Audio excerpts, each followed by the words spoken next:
The major premise of the cranial-cervical work maintains that the fourth proceeds from intelligence.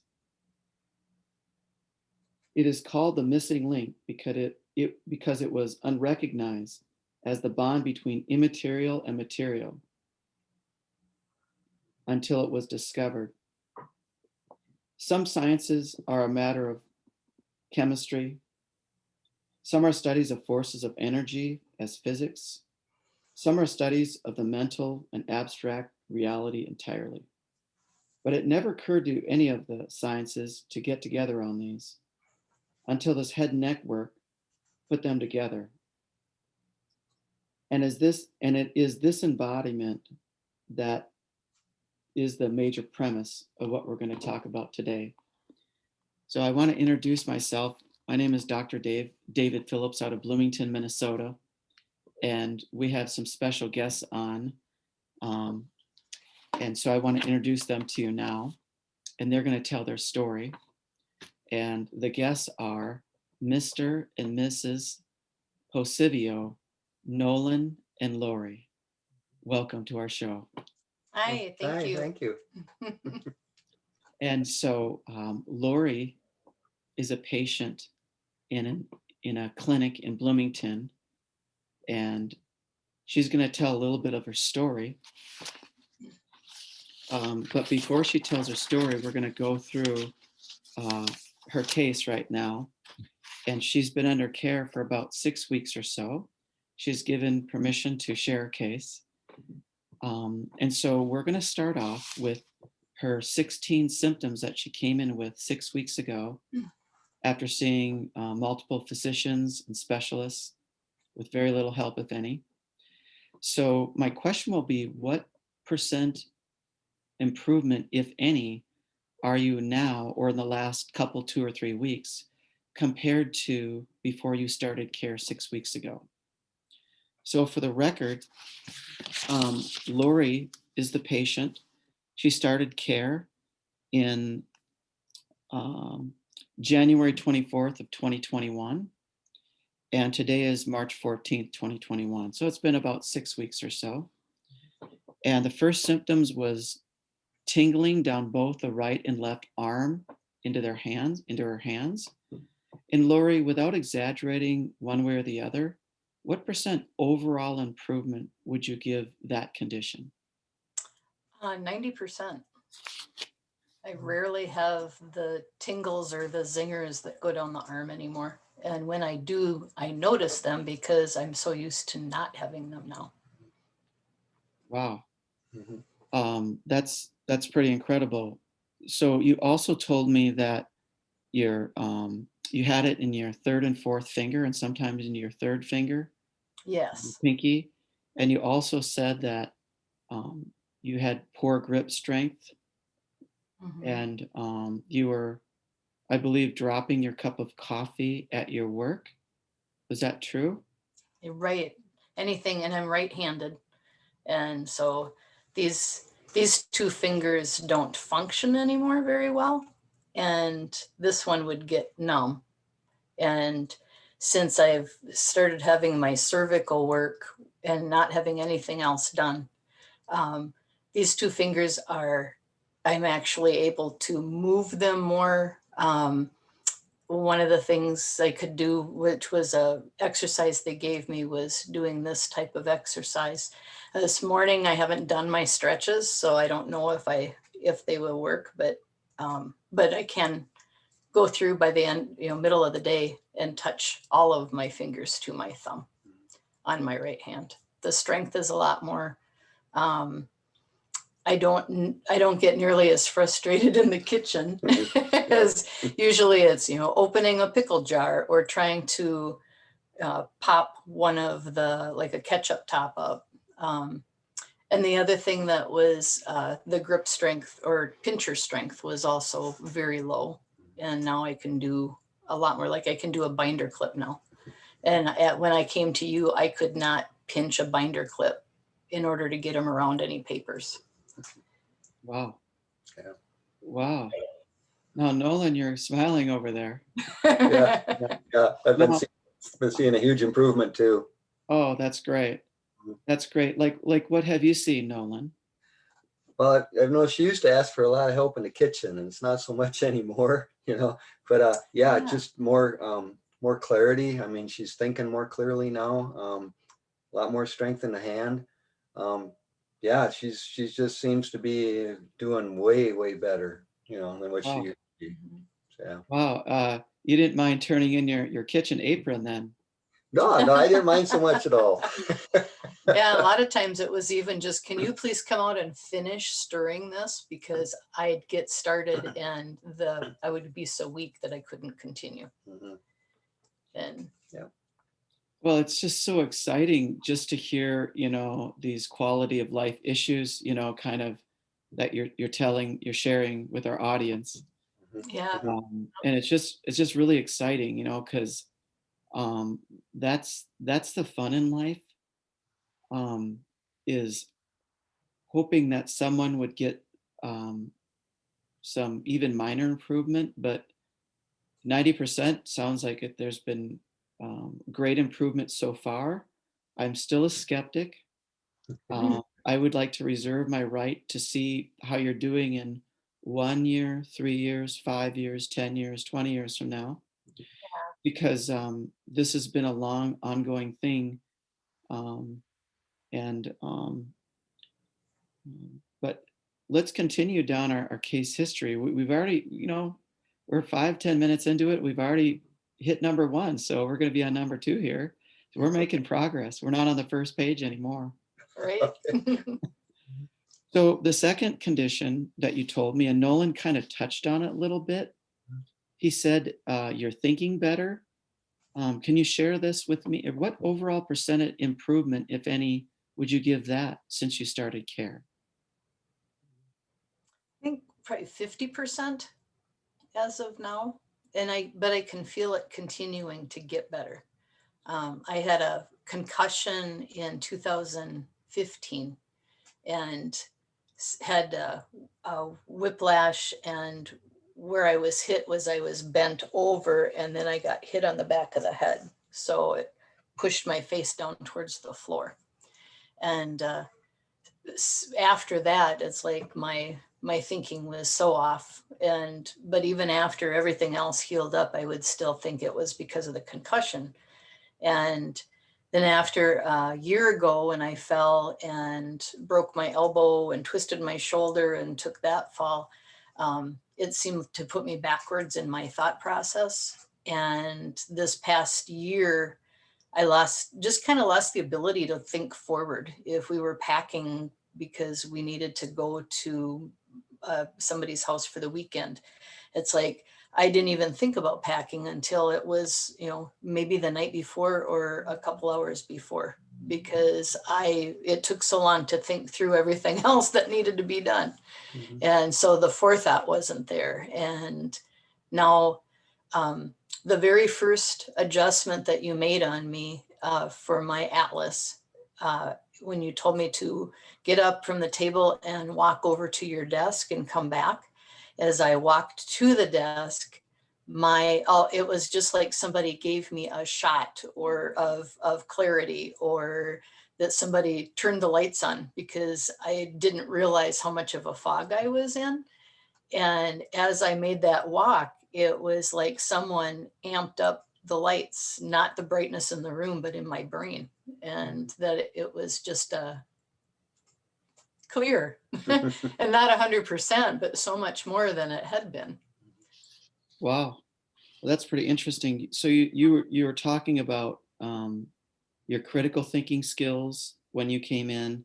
You were talking about planning ahead. You're talking about your poor decision making or ability to make a decision at all. Mhm. That you couldn't plan and that you were more reactive. Right. How Yes. is this? How has this been for your marriage? Has this, you think, maybe made it easier on your spouse, easier on you, easier on your employers? Definitely easier on me, just because if we're sitting down to talk finances, or I would avoid that before. Yeah. and and if he says something, there's more likely that I'm going to remember that he said that rather than forget. And at work, as I'm doing my job, if someone asks me to do something, I retain what they asked me. And, or if I know that it's extra busy, I'll think to write it down rather than just continuing to roll through the day. And then kind of forgetting about it in the future. Right. Right. So for your quality of life, your cognition was not working. Your brain was not working. Would that be a fair thing to say? It wasn't fully functioning Right. cognitively? Right. And of course, when you're in that, you don't realize how deep in the hole you are, how low my thinking was. Oh, sure. And so then as I'm getting it back, I realize how bad I was. And Yeah, her level of frustration has gone down a lot too, because I think you used to, get so frustrated when you realized that you weren't functioning so, yeah. correctly. And yeah, it was interesting dealing with that. Yeah, there's a lot of acceptance. Well, that's an understatement, Nolan. I'm really interested in what you have to say about this. Um, how do you have a certain amount of patience? Quite a bit, quite a bit. There is a limit, but I can handle an awful lot. So I Sure. mean, I was always just, knowing what had happened and Yeah. knowing what she was dealing with. It was a lot easier to kind of accept or to just kind of tolerate Oh, yeah. for a lot longer periods. But yeah. Sure. Mhm. Well, there's a lot to look forward to in the future. Mhm. Here, that looks like things are turning a little bit, and Oh, yeah. Mhm. so well, that's great. I think maybe the takeaway on this is for all the guys listening, or the spouse or whoever it is listening, the people supporting these sick people. It takes a lot of patience and a lot of courage, a lot of persistence, a lot of determination, day in and day out. And it might not pay a lot, but the benefits can happen. And it's just exciting for me, to see all this excitement and the smiles, uh, that you're giving us. Just wonderful. Yeah. Well, So that's great. mhm. That's great. And thank you for your patience and your fortitude to kind of stick with it. Oh, yeah. We live in a day and age where not everyone does that. Some True. families are the core of all societies, and healthy families make a good, healthy core of good, healthy societies. Yep. Mhm. So Yeah. that's just, yeah, just really exciting. Now, I've got two questions. Now we're on number two. We've got 16 symptoms to go through here. But I thought, what better thing to tell your story, in this manner. You mentioned the atlas. Now, for our viewers that don't know what the atlas is, Lori, can you explain to our viewers what the atlas is? Would be the first vertebrae or C1, and it's shaped like this that your skull sits on. And my understanding it is the other vertebrae underneath all have cushions, and this one does not. It sits on the second vertebrae, and it can go different directions because that's how we'd swivel our head, I suppose. Mhm. So that's a great explanation. That is wonderful. Thank you for that. I'm just going to chime in and give a little bit different explanation. So here's actually what an atlas looks like.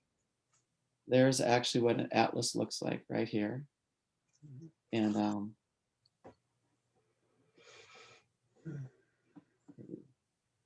right there. Okay. This is a life-size model of an atlas.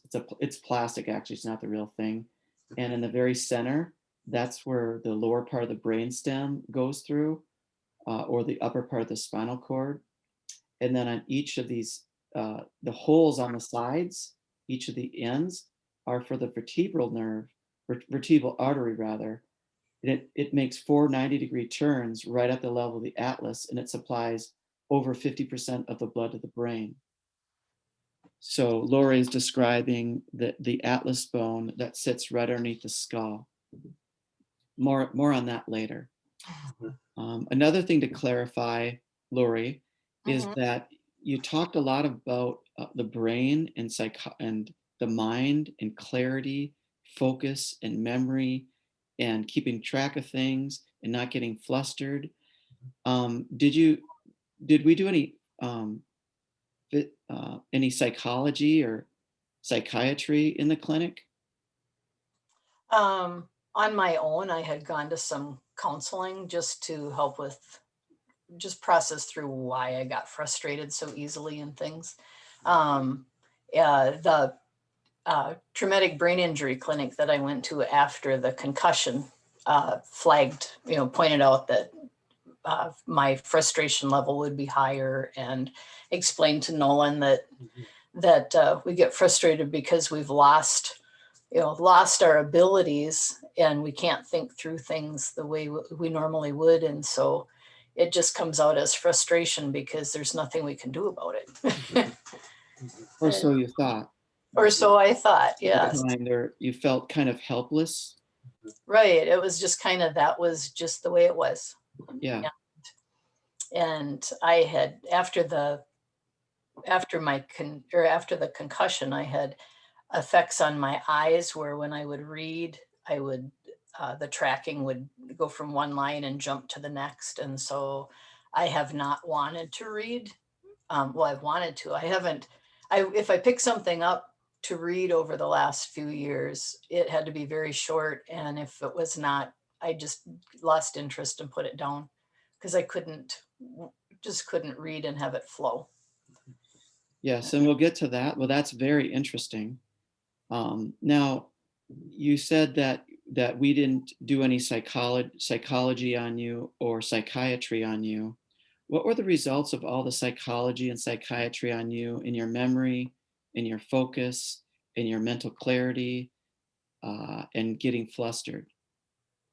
Um, I worked with a speech therapist who specialized in energy conservation, and she pointed out that stimulus, things that were stimulating of lights and sound and air blowing and things like that would throw off my concentration. And she'd first given me a math test to do, and then she turned on the lights, turned on the music, made a lot of stimulus, and then I took a different math test that was equivalent, and it was way slower, and I was exhausted afterwards.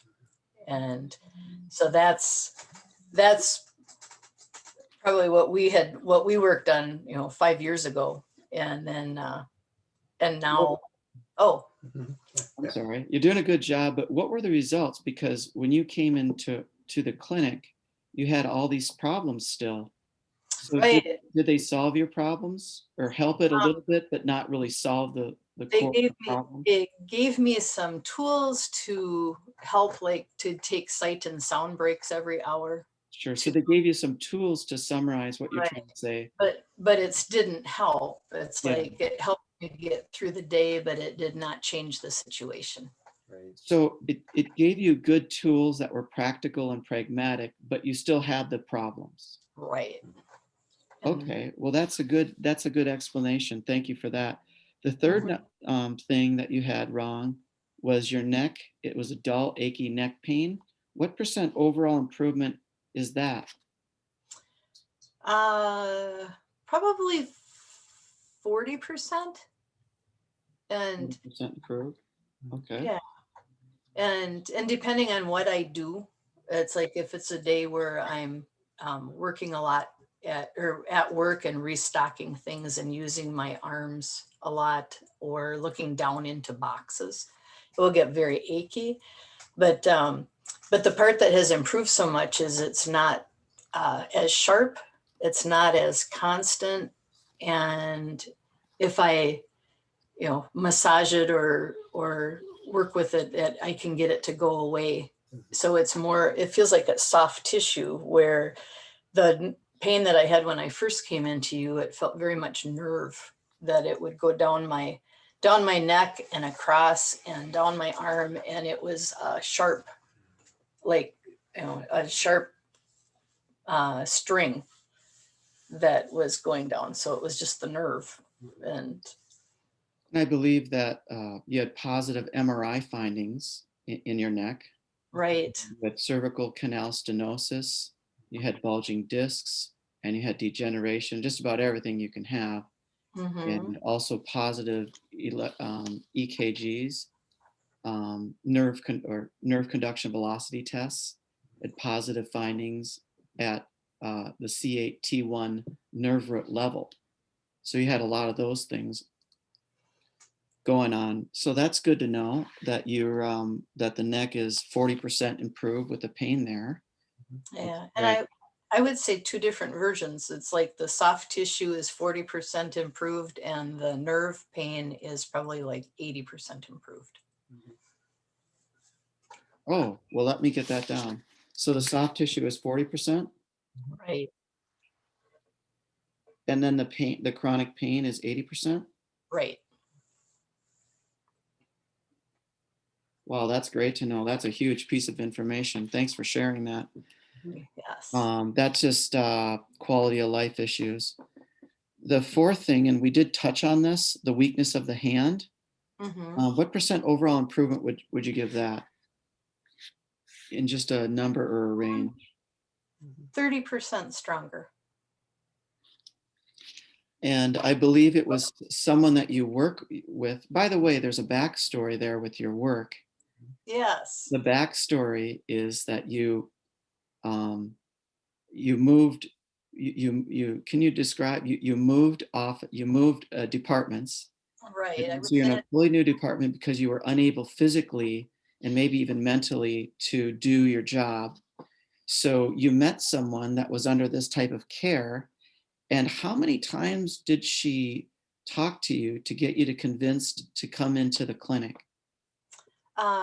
Well, let's see. First day, she just asked, "Why are you here?" And I told her that I was there for light duty because I could not do computer work anymore.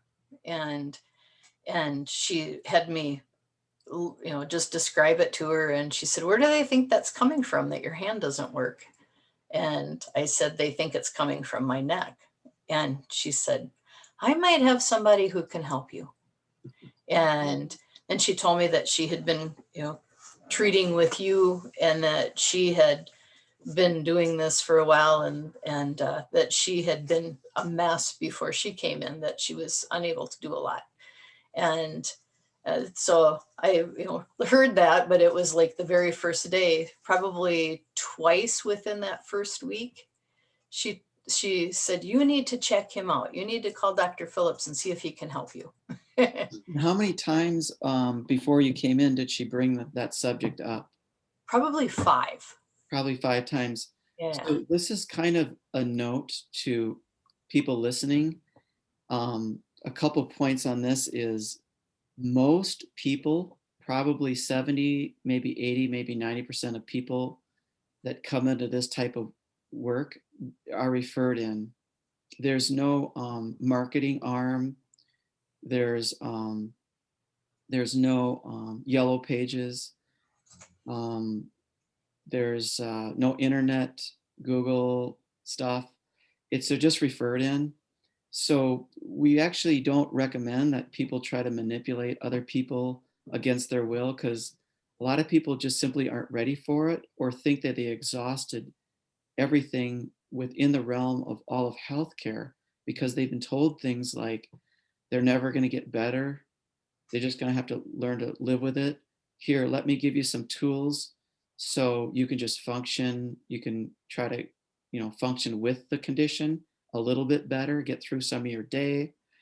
We're going to train your spouse on how to deal with this with you, or you got to take drugs the rest of your life, Mhm. or or that you need injections, you need spinal injections, or you need brain surgery, or you need spinal surgery.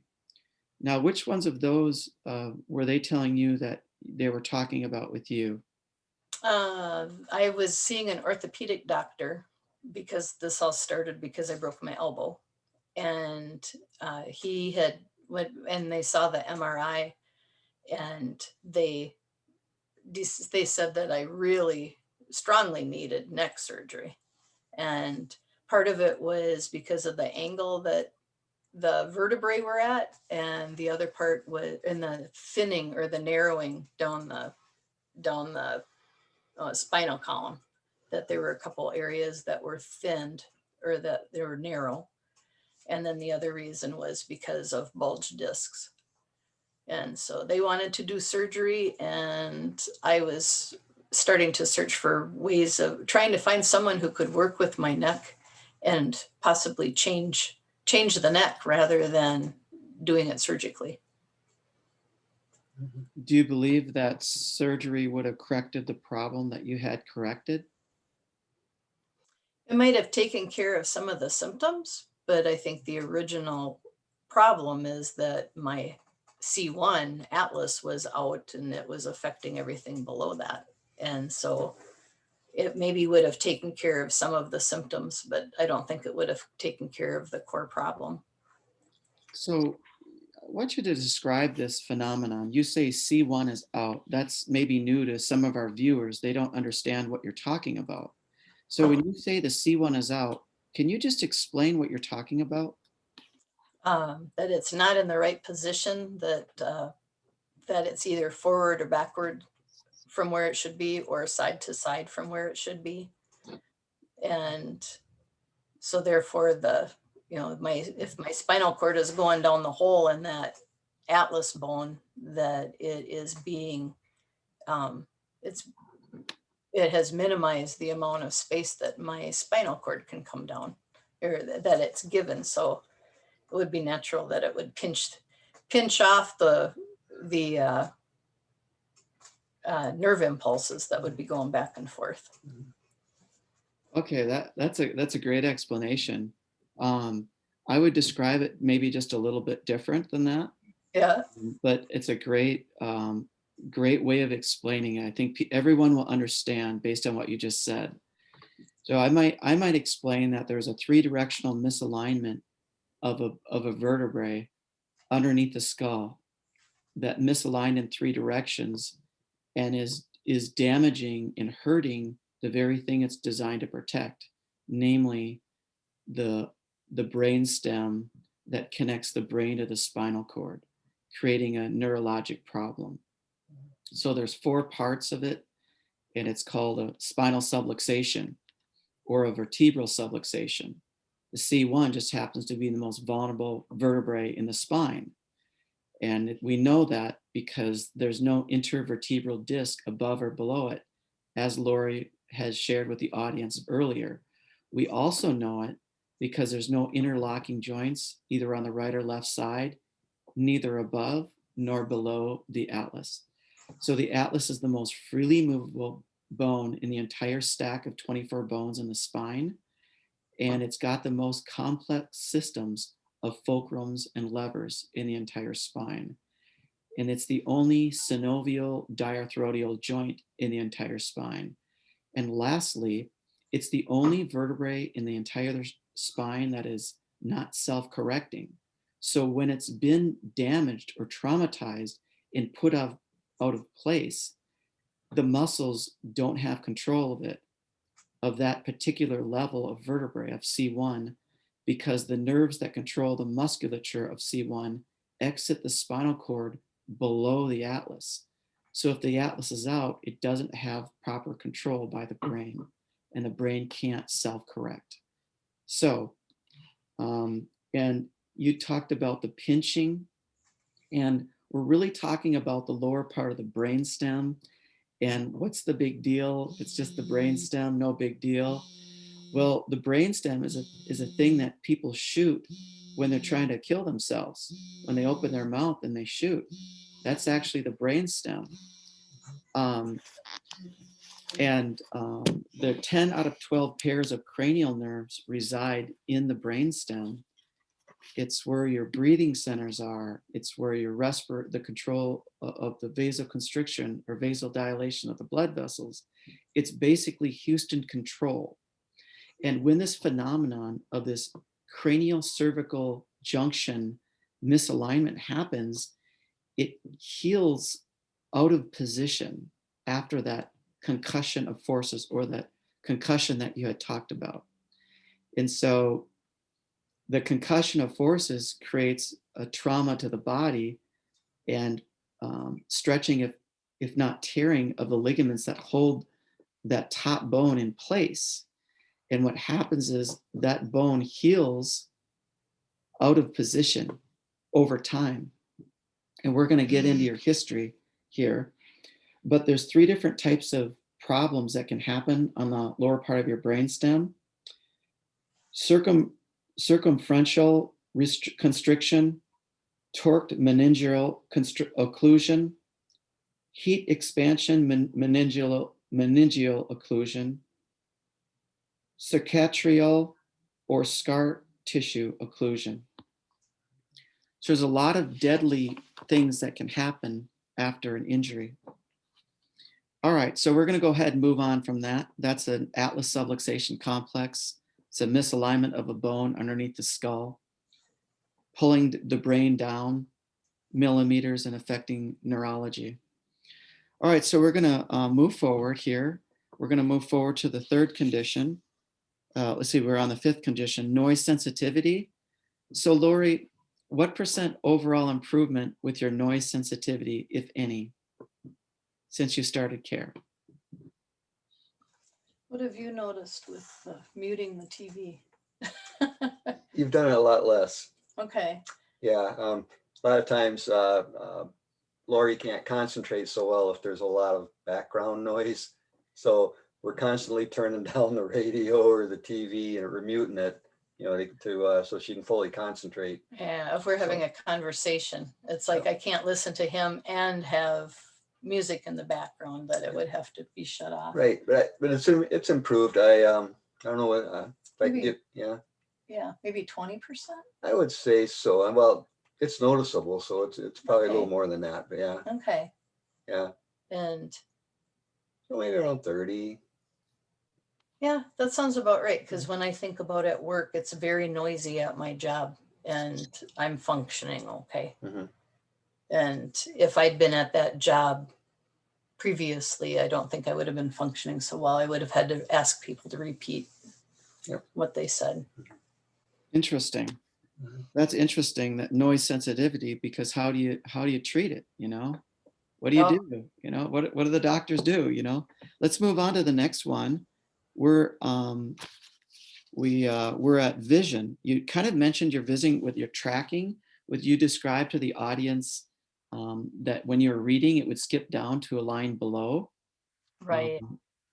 And what % overall improvement would you give that with your tracking? I think the tracking and even the concentration on it, probably at least 75%. And Lori, did we do any work with your eyes? No. Did we treat your eyes? Did we even look in your eyes? No. No. Okay. So about 70% overall with the tracking. You also mentioned light sensitivity. What % overall improvement with light sensitivity? Oh, probably at least 50%.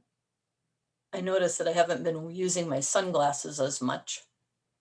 And and usually would be if I was on a computer screen. I have blue glasses, they've got tint in them to help me. And now I notice, like today, I've got clear glasses on and I don't notice that it's bothering me. Usually it would make my eyes fatigued, but it also would just make my brain tired and I would just want to get away from the computer. Interesting. And this has been going on since December of 2015. Mm-hmm. So did you expect this to get better? No, I hadn't even thought about any of the concussion symptoms getting better, any of the thought or eye or focus or energy. How long, and we'll get into some of those other things, how long did you spend on your first visit into the clinic? I don't even remember. Nolan, you were there. How long? It was probably an hour or two, I think. So it seemed like a long time anyway, but yeah. Yeah, I had about 2 hours and 15 minutes. Okay. Oh, okay. And I don't think what did we do? Take a case history? a thorough case history and maybe do an exam on that day? Was Yeah. there any imaging on that day? I don't think so. Not on No that first day. Yeah, not that first day. No Yeah. imaging, but you did do an exam, I think. An exam. So, Yeah. so would you say you were treated like a number, No, or would you say that it was thorough? Mhm. very thorough. Yeah. A lot of explanation, education. Okay, so you're talking about the consultation. So we've got a consultation, we've got a clinical case history, and we have an examination. So you're saying in the consultation part was mixed in with the case history for educational purposes. Mhm. And so I had shared that 90% of really what you're paying for is consultation, Mhm. is kind of like a coach or a counselor or a lawyer, an attorney, someone that you're working with on an even playing field. Um, would you agree with that? Would you agree that about 90% of what we've done so far is having these conversations on understanding what's going on and Yes. what you're doing and what the big deal is all about? Yes. Yeah. Yep. And do you understand how that's the hardest part about my job? Oh, yeah. And And yeah, well, I can understand how things work, and you explain them if I've got questions. And in comparison, when I would go to like the ortho doctor, they've got their, they see things and they just tell me what they think I should do. And there's not a lot of explanation unless I really pry questions out. But they've got somebody that they have to see in a few minutes. yeah, and I understand, everyone's busy and stuff. I understand that. They're doing their job. They're good doctors. So let's go to number 7. Was the ringing in the ears? What percent improvement, if any, was the ringing in the left and right ears, if any?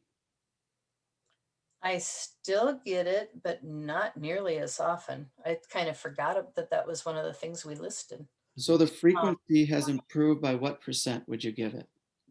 90%. Um, you know, um, it's interesting. The the medical textbooks say that there's no cure for tinnitus.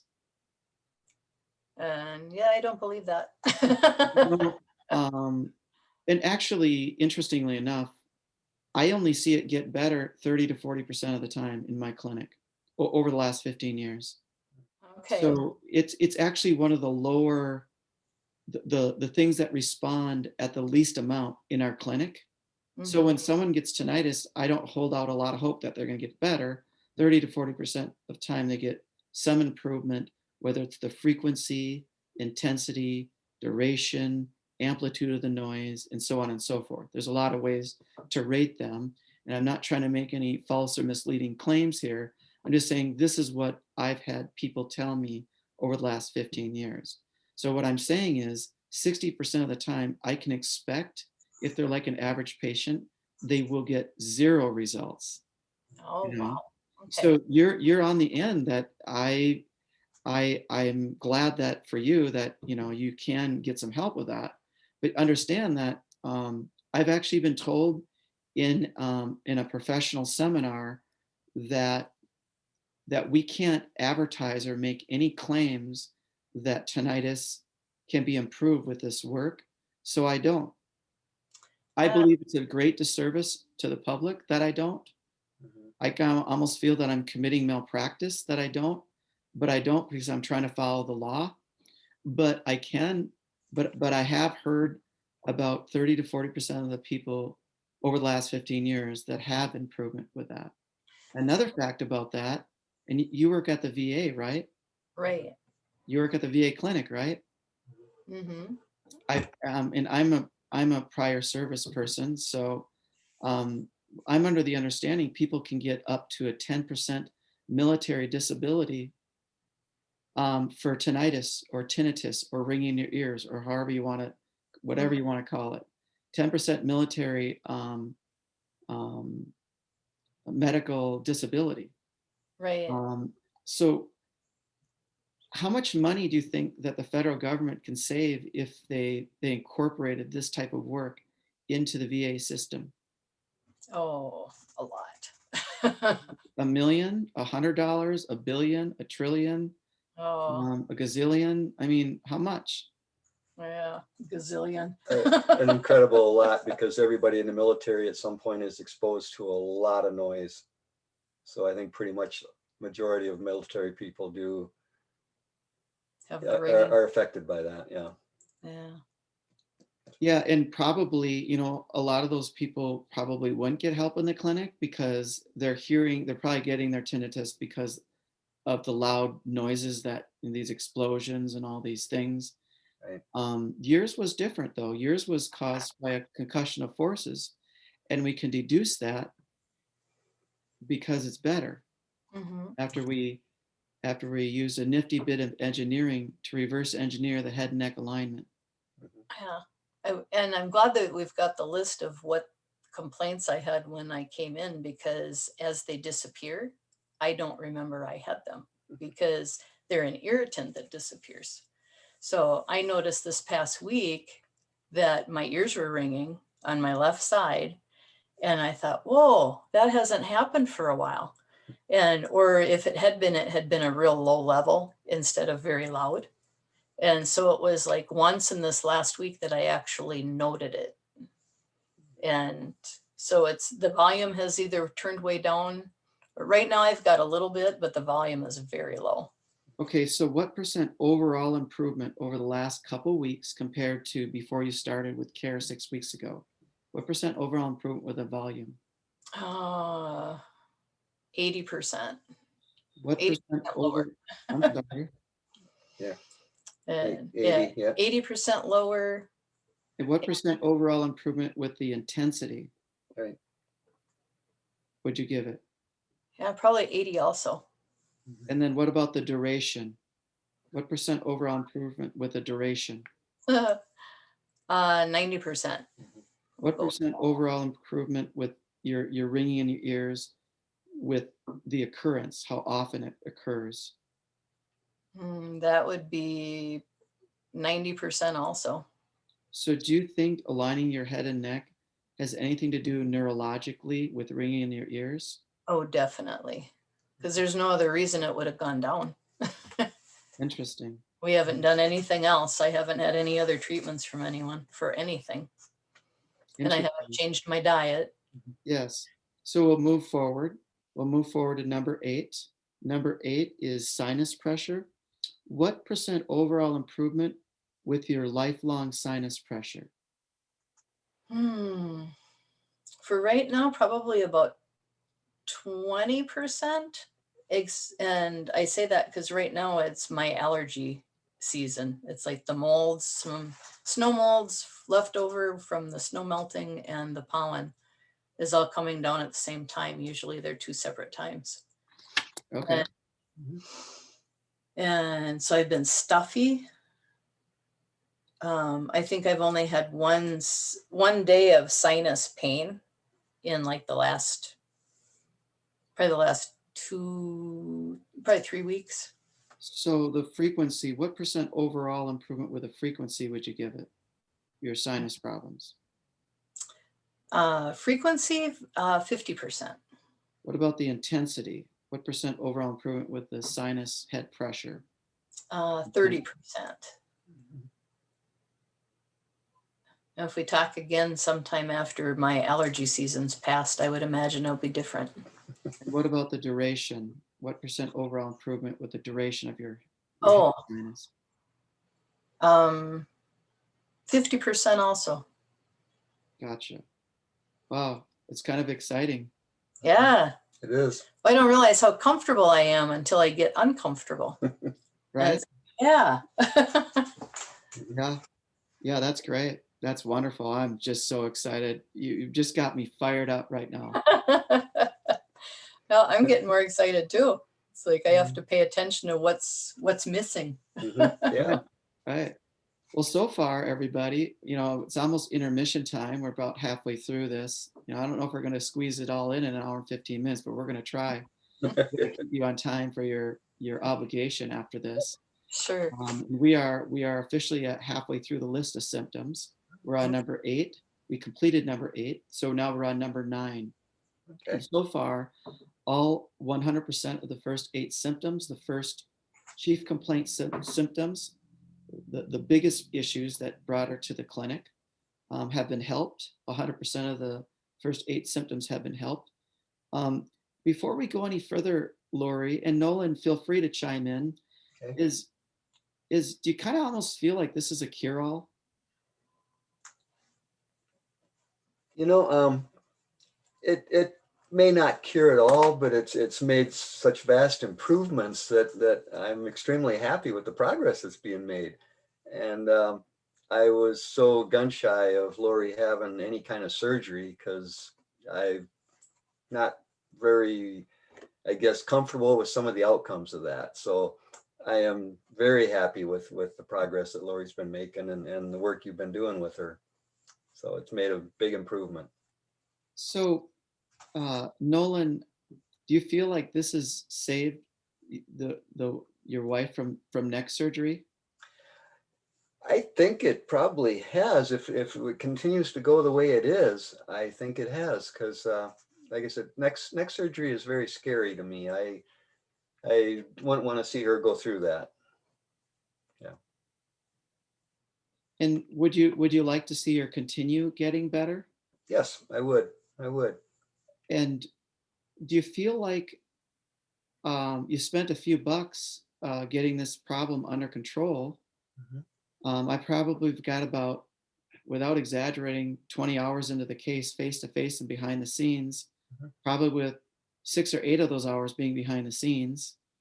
So it's not a volume type thing, you know. But how much money have you spent in the first 6 weeks for our viewers? Yeah. Oh, Give me an estimate. You Yeah. guys know. Mhm. well, we figured out it's 160. You know, we haven't even added it up because we just paid it as it went. We did $1,000 estimate to the closest $1,000. How much have you spent? Give the viewers a number. how many appointments have we had? Just give us a number. Yeah. Take a wild guess. About 3,000? 3,000. Now, 25 to 3. Maybe not quite that high. now let me ask you a question. Mhm. Your viewers might think that's a lot of money, right? Ah, it's Yep. worth it if it keeps us out of the surgical room. Mhm. So now let me ask you a question. Mhm. Was it worth every penny? Yes, Yeah. Yep. definitely.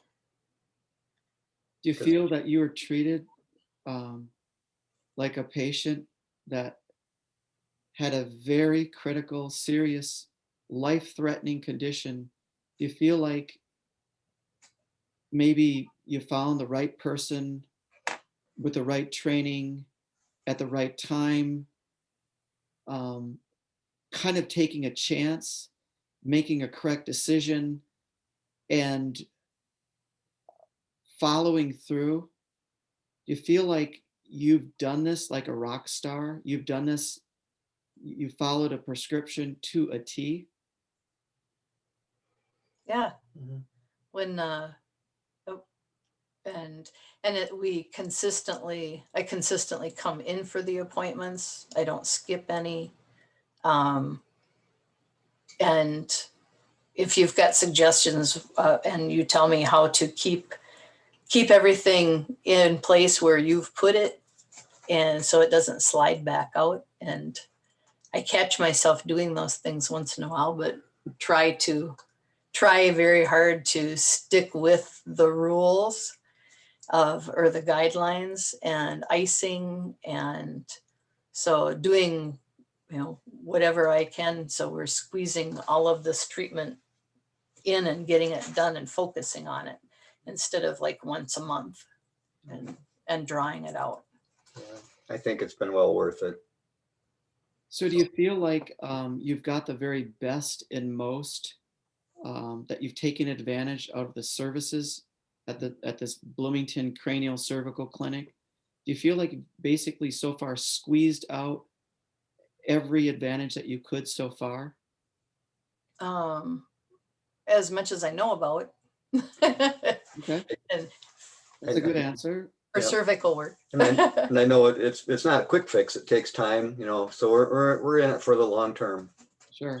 Yep. For our viewers, since we're on our intermission, if you want to, feel free to get some popcorn or something, because we're not done yet, and I don't know how we're going to get this done on time. But you brought up a good point.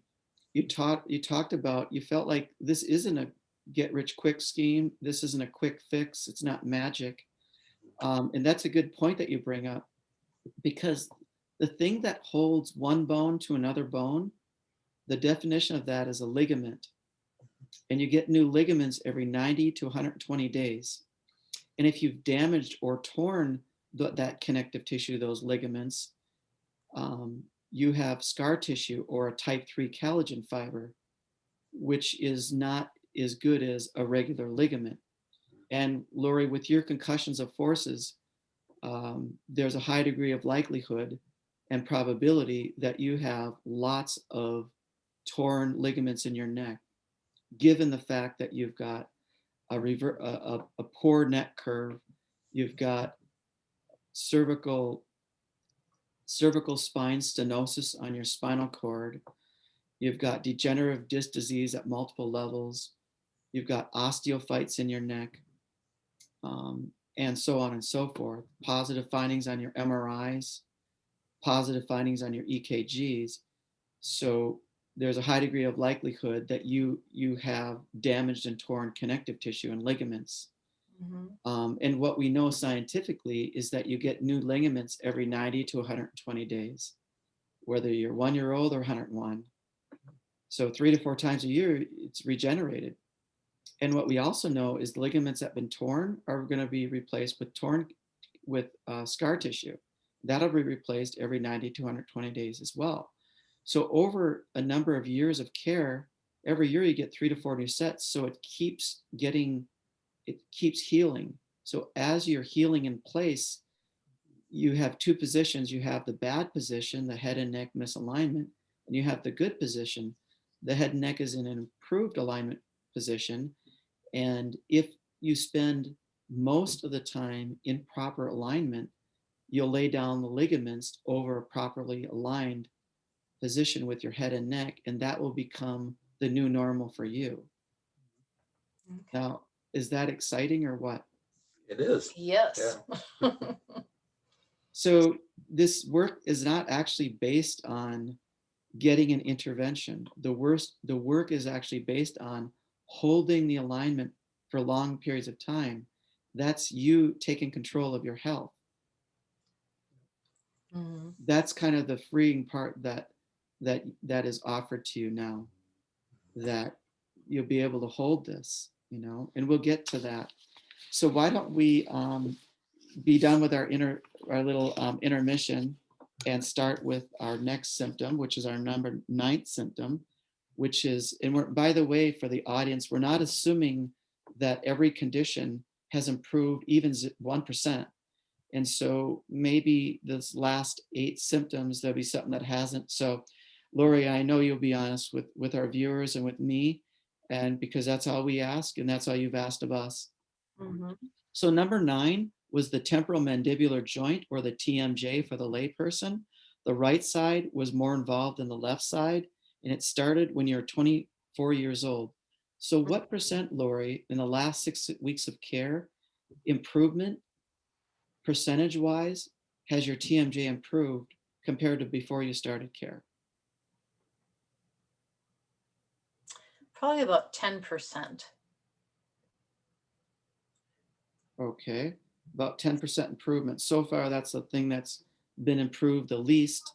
That's very minimal. What side has improved the most, the right side or left side? Both equally, I think. So about the right side and left side, about 10% improvement overall. Right. All right, let's go to the next one. Swallowing. I think you had mentioned it actually, but what percent overall improvement in the last 6 weeks of care has your swallowing improved? I believe about 80%. When I came into you for about maybe a year and a half, that I'd noticed that if when I'm chewing on carrots and celery, instead of them just going down through the throat, they would start to pile up right here at about my windpipe. And so after a few bites of carrot, I would have to reach for a glass of something to drink and force it down. And I had noticed, I think in the first week after you adjusted me the first time, that was less. And since then, I haven't had it happen again. Wow, well, that's exciting. How embarrassing, like on a first date. Oh, excuse me. I need to swallow. How did you handle it when you couldn't swallow it? Mhm. Yeah. So I'd say probably more like 90%, not 80, Mhm. because I'm trying to remember the times when that usually happens. And it's like, it has not been occurring. So what did you do, Lori? When you can't swallow, I mean, how did you handle it? What did you do? Yeah, I would rub here. I would, take a drink and try to like sometimes look up, look down, just try to figure out. And it would eventually, like I could tell a little bit was going down, but it would take a lot of swallows to get that pile to continue. Wow. And So the viewers might be a little confused. They're hearing that your swallowing has improved. Just to clarify, have you had work done on your throat in the last 6 weeks? no, Have we looked into your throat or treated your throat in any way? no. So for the viewers, how would you describe that this work has helped you to swallow?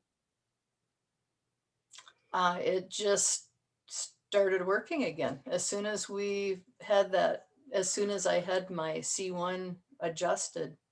Within the next couple weeks, that symptom didn't happen anymore. And I'm trying to think of, like, last night I took some pills, and I think those went down easily too. So I don't know that it has reoccurred since that first week. So for the viewers, there's nerves that come from the brain and they go down the spinal cord, and then they exit at some point in the spinal cord, and they innervate the throat area so you can swallow. And so the explanation neurologically would be that the neurophysiology is improved, the brain health has improved. That would be my explanation for it. So the next one is past palpitations. You've had EKGs since 2015. What percent overall improvement with your heart palpitations? Um, I have not experienced them since I had the first adjustment. I hadn't been experiencing them very often. A few years ago, it would happen almost daily. And eventually they kind of went away. They wanted me to use meds and different things the doctors did. And I did not do that. I hydrated more but I have had, I think, one in maybe the last 3 or 4 months.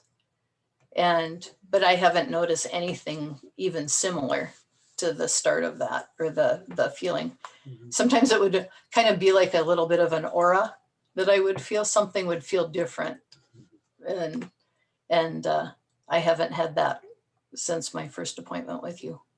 So would it be fair to say in the last 6 weeks that this is not something that happens very often nowadays, but that you've haven't had any reoccurrence with as you're describing, the aura with your throat, or the pre I want to say premeditated, but the precursor to a full-blown heart palpitation?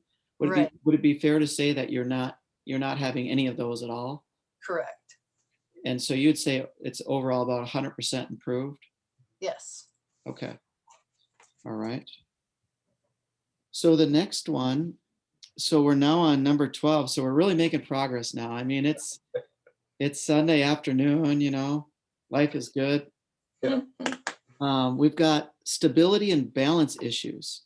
And you told me, now this is a quote, that it affects the fun stuff. Yes. So what percent overall improvement with the balance issues and the stability issues? I'm going to ask you what you've noticed, because for me, I noticed that my balance was better after my first treatment. And when my balance was off again, that was when you needed to adjust my C1. And since then, it's been as good as it was since my first treatment.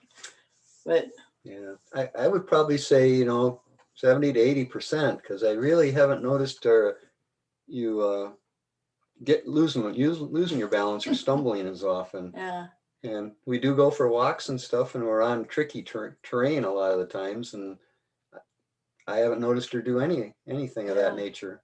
So, yeah. So would you say, Nolan, that this is actually an objective finding, because this isn't a subjective thing with your wife? You're actually something that you can see and you can measure with your visually. Oh, You yeah. can measure that you knew how it was before care in January, and now since care, that you've actually made these observations. Right. Yep. Yep. So I think it's really noticeable. So yeah, yeah. because I haven't noticed you, stumbling or losing your balance at all. But So yeah, it's like I am more comfortable getting on a step stool to reach something in the cabinet if you're not home. mhm. If let's see, when I'm in the kitchen, if I bend over to get something, I usually bend over, pick it up, and I'm done. Mhm. Where it used to be, I'd bend over and I would have to focus on what I was picking up, but then in the process, I'd have to stabilize myself because it felt like I was going to keep going and almost do a somersault. Mhm. And I have not done that No. to that severity at all. And I'm not sure now if it's out of habit that I'm paying attention as I go down and up, or if it's that much better. Oh, I think it is. Yeah. Yeah. I don't think I'd be doing the balance beam anytime soon. Oh no, okay. No balance beam for you, huh? Yeah. Okay, well, yeah, that's a tricky one there. I don't know if I can help you with that. Uh, so you're saying your balance, what percent overall improvement, Lori, would you say? Improvement in your balance? Give us 85. 85%. Okay. 85. No pressure, no pressure. I was just trying to envision if we were out walking and we're stepping like from rock to rock and those on hikes and things. And Mhm. it's like, I think I still would be, I would have to concentrate instead of just doing it the way I used to. Sure. So what would you recommend, Lori, for someone, maybe not with, we're at number 12, Mhm. just for the dizziness thing? What would you recommend for anybody with dizziness? Oh, find a upper cervical doctor. Find an upper cervical doctor. Yeah. Okay, so let's go on to the next one here. Oh, before I do, you said something else. You said that this affects the fun stuff. Oh, yeah. You said this kind of affects the fun stuff here. So when you say fun stuff, I'm not sure what you're talking about. I do see a guitar in the background. That looks fun. I mean, I can't play one, but what's fun for you? What is the lack of your dizziness? Mm. How did it impact the fun? I haven't been on my bicycle I think I've been on my bicycle twice since 2015, and neither time was comfortable. I always felt like I was in threat of crashing. Um, We love kayaking, and kayaking is sometimes kind of tricky, going down rapids or even getting in or out of the kayak. yeah, So yeah. see, Funny story, Lori, when we're kayaking, always seems to reverse directions. So she floats down the river a lot of times backwards. No one else around me does.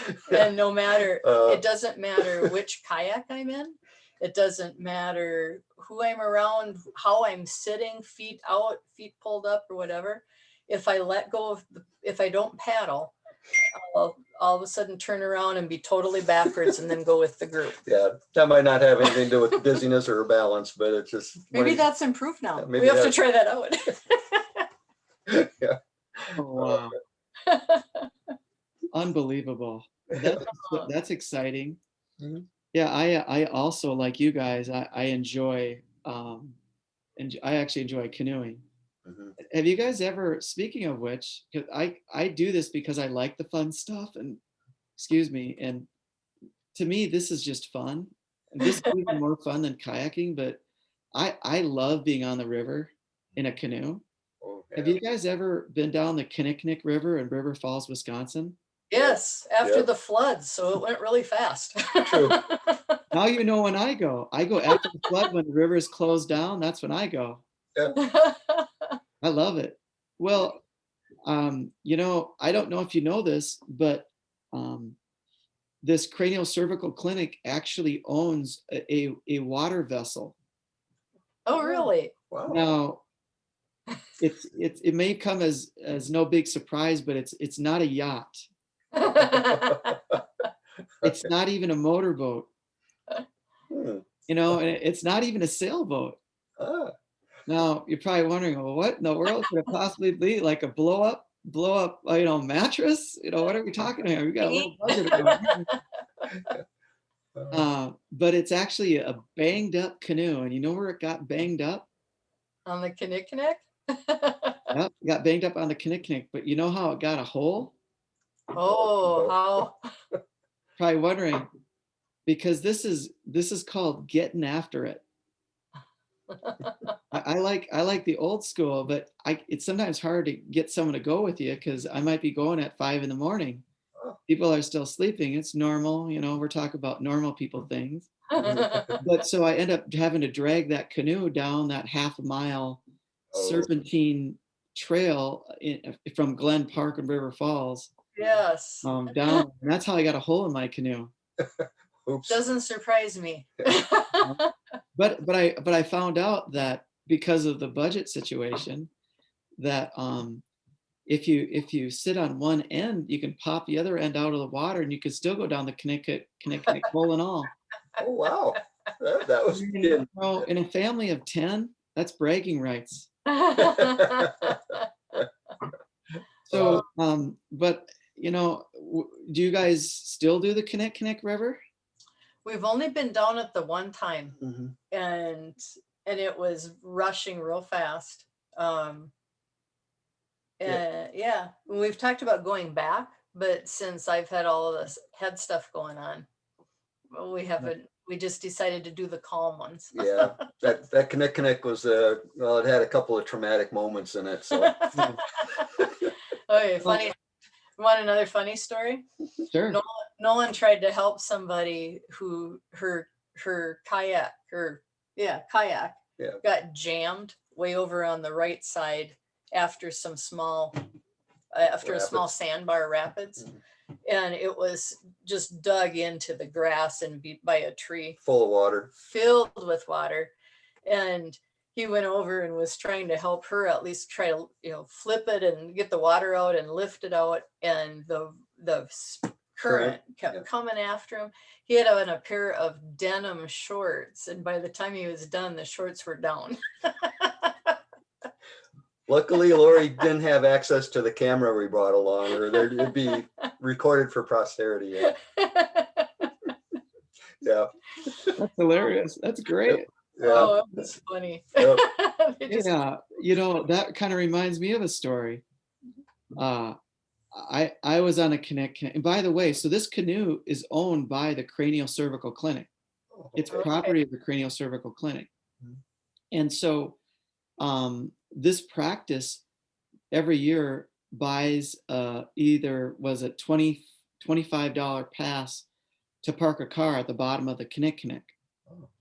at the DNR parking lot there in Wisconsin. And so I know that maybe right now you don't feel, you're not feeling comfortable, but Lori, let me ask you this. You think there ever a time, maybe not right after a storm when the water's really rushing down that river, maybe it's a little more calm, that you feel comfortable going down that thing again? Oh, yeah. Okay, so, okay, now I'm going to ask you guys a question. I want to invite you, make an invitation officially, Ah, because this practice has had practice members and non-members alike invited to field trips, but we have fun. So you guys let me know on the Sunday of your choice, or maybe we'll take a day off. Oh, yeah. And because it's something that we want to do early in the morning, between 6 and 8 in the morning and 8 and 10 in the morning, on a nice day, Oh, yeah. Mhm. and go down that river again, tackle the mighty Kinnick River. Yeah, Sounds like fun. yeah, it does. Mhm. Yeah, and who knows, maybe we can get some more tag-alongs that would like Yeah. to enjoy the river with us and Sure. have a good time. Yeah, Yeah. that sounds awesome. Awesome. Yeah. We'll make an official function of the Cranial-Cervical Clinic in Bloomington. And it might Yeah. not be too serious, but we'll have a lot of fun. Oh, you bet. That sounds great. It That Yeah, does. it does. There's no guarantees you might not put a few scratches on your kayaks. I hope you don't mind too much. Oh, don't mind at all. Yeah. Good. Yeah. Yeah, that's bragging rights. Yeah, it is. It is. Excellent. Excellent. Well, I apologize to the viewers for having fun Yeah. and not being too serious. I really apologize about that, because we really are serious about getting sick people well. And we're serious about doing it from above down and inside out neurologically. We're serious about the brain functioning better. We're serious about neurophysiology. We're serious about all of the organ systems functioning better. We're serious about every cell, gland, tissue, and organ in the entire body. Because you have an estimated 10 to 14 trillion nerve fibers that go through the brain stem that connect the brain to the rest of the body. So we're still getting through this history here. We're on number 13, and that's and some of these things are a little embarrassing, And so I really want to give you credit for sharing your life, sharing your story. And so you talked about the bloating and the gas and stuff, and Mhm. it's been a lifetime. What percent, if any, improvement with that, Lori? Um, there has been. I've also been paying attention and avoiding dairy and wheat, which that's usually what makes me get real bloaty. And I've been better at that lately, but yesterday was a dairy day where I let myself eat whatever dairy I wanted, and Mhm. it was really not too noticeable. Oh, no, there's been an improvement. Um, yeah, I'm not sure how much you'd be more aware of Yeah. that, but yeah. Maybe like by 40 or 50%. Mhm. Now, that really is shocking to me. Not that we don't see digestive things improve, but Mhm. shocking that it's got so much better because of all the bad foods in the average American diet, But you said about 40 to 50% overall improvement. Mm-hmm. That's exciting because you in the last 6 weeks you haven't made a radical change in your diet or anything. No. You've been eating the same way for 57 years. Well, for maybe changed in the last 3 years. Okay, but not in the last 6 weeks. Right. Haven't made any changes in the last 6 weeks. So are you saying to the viewers that um, that your stomach and your digestive system and your colon has been functioning better? Yes. Bowel movements have been more regular. Um, Digestion after like cabbage and broccoli and things like that have been better. Mhm.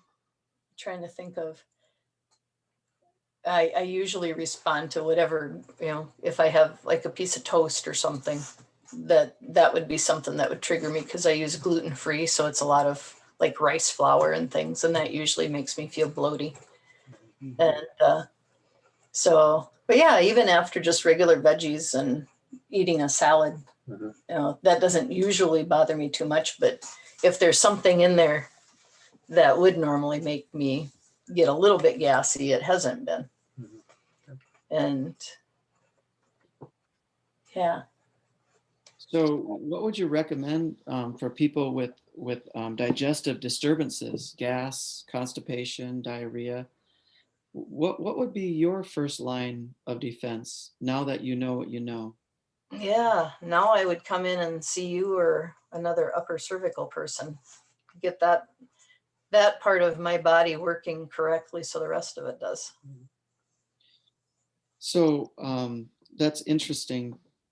Thank you for sharing that. That's just exciting. I mean, Yeah. um, so we're going to go on to number 14. So we're getting towards the end here. The lower back pain that you've had since high school, that when you were working in that nursing home, it Mhm. averages about a 6 out of a 10 when you have it. It's episodic. You've done stretching and core exercises to try to minimize it. That makes it better, and bending and twisting kind of make it worse. What Mhm. percent overall improvement with your lower back would you give it in the last 6 I weeks? think probably 40 to 50%. It has not been an issue except for when I strained it a couple times doing some, I can't remember what it was that I did. Um, yeah, special exercises, like I did extra leg lifts or something that normally would have made it much more sore. And the sore was dull. It was dull instead of sharp. Right. So dull and maybe only a level 3 instead of a 6. So so as far as the frequency, what percent overall improvement with the frequency of the lower back, the chronic lower back issue that's episodic? About 30%.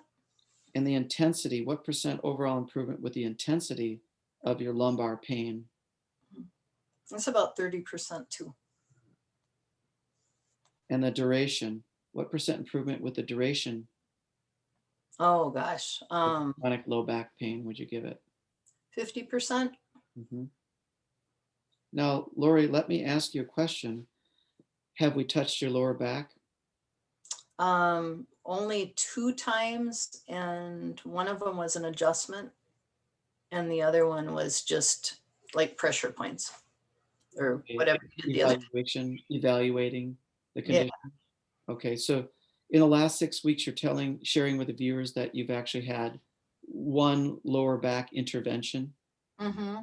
And the rest of the time was just having it get used to everything above it being normalized, straightened out, Aligned, yeah. aligned. There we go. Mhm. All right. Well, very good. So that's interesting. And so we're going to hit number 15 here. You're waking up with the tops of your feet tingly. What percent overall improvement with that? Let's see. Well, they're doing it right now. But I did notice the other day when they were doing them that I hadn't noticed it for a while. So it has improved, but I'm not sure how much. Okay. So let's talk about this a little bit and investigate this. Not everything's gotten 100%, so this is not a cure-all. So it's over 0% improvement, but it's less than 100% improvement. So in the last, you've had this problem for quite a while, but more when you wake up in the morning. In the Mhm. last 6 weeks, what percent overall improvement would you give that? Probably 20%. I'm noticing it, but it's not as intense. So the intensity is improved by 20%. Yes. What about the frequency? What percent overall improvement with the frequency? I would say that is oh probably 40%. Thinking about what mornings have been like the last few weeks. and about 40% improvement with the tingling on both the right and left foot, the top. What about the duration? What percent overall improvement with the duration of the tingling of both of your feet? I think that has gotten better because, yeah, probably a 50%. 50% It improvement doesn't with the last duration. long. Mhm. So you have it about half as much or so, give or take. Right. Fair enough. Yeah. And what did the clinic in Bloomington, what kind of services did they do on your feet? Nothing.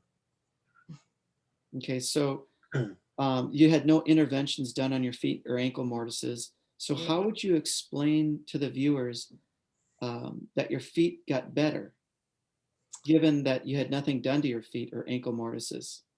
Well, I think the nerves in my neck are just able to have those messages travel back and forth and instead of being pinched. Okay, that's a great explanation. So for the average viewer that doesn't have a degree in medical science or physiology, what do the nerves in your neck have to do with the nerves in your feet? Yeah, they're all connected. It's like the entire spinal cord, everything from down to my toes goes up to my brain. Mhm. Okay, so what you're telling the viewers is the nerve endings in your toes and your feet and your ankle mortises travel up your leg, and then they travel into the lower part of your spinal cord, and then they travel up your spinal cord, then they go into the brain. So Mm, that would be the sensory motor system, the sensory nervous system. Then the motor nervous system would be the nerves that travel from your brain down through your brain stem and into the spinal cord, then all the way down to the end of the spinal cord in your lower back, and exiting out of the spinal cord, and then into a nerve that goes down the leg, past the knee, and all the way into the feet and the ankle mortises and the toes. mhm. And that would be the motor nervous system. And then there'd be the autonomic or the automatic nervous system, that is a part of the nervous system that functions automatically. Things like your heartbeat, things like your breathing or your blood pressure or digesting or any number of physiological events that happens in your life.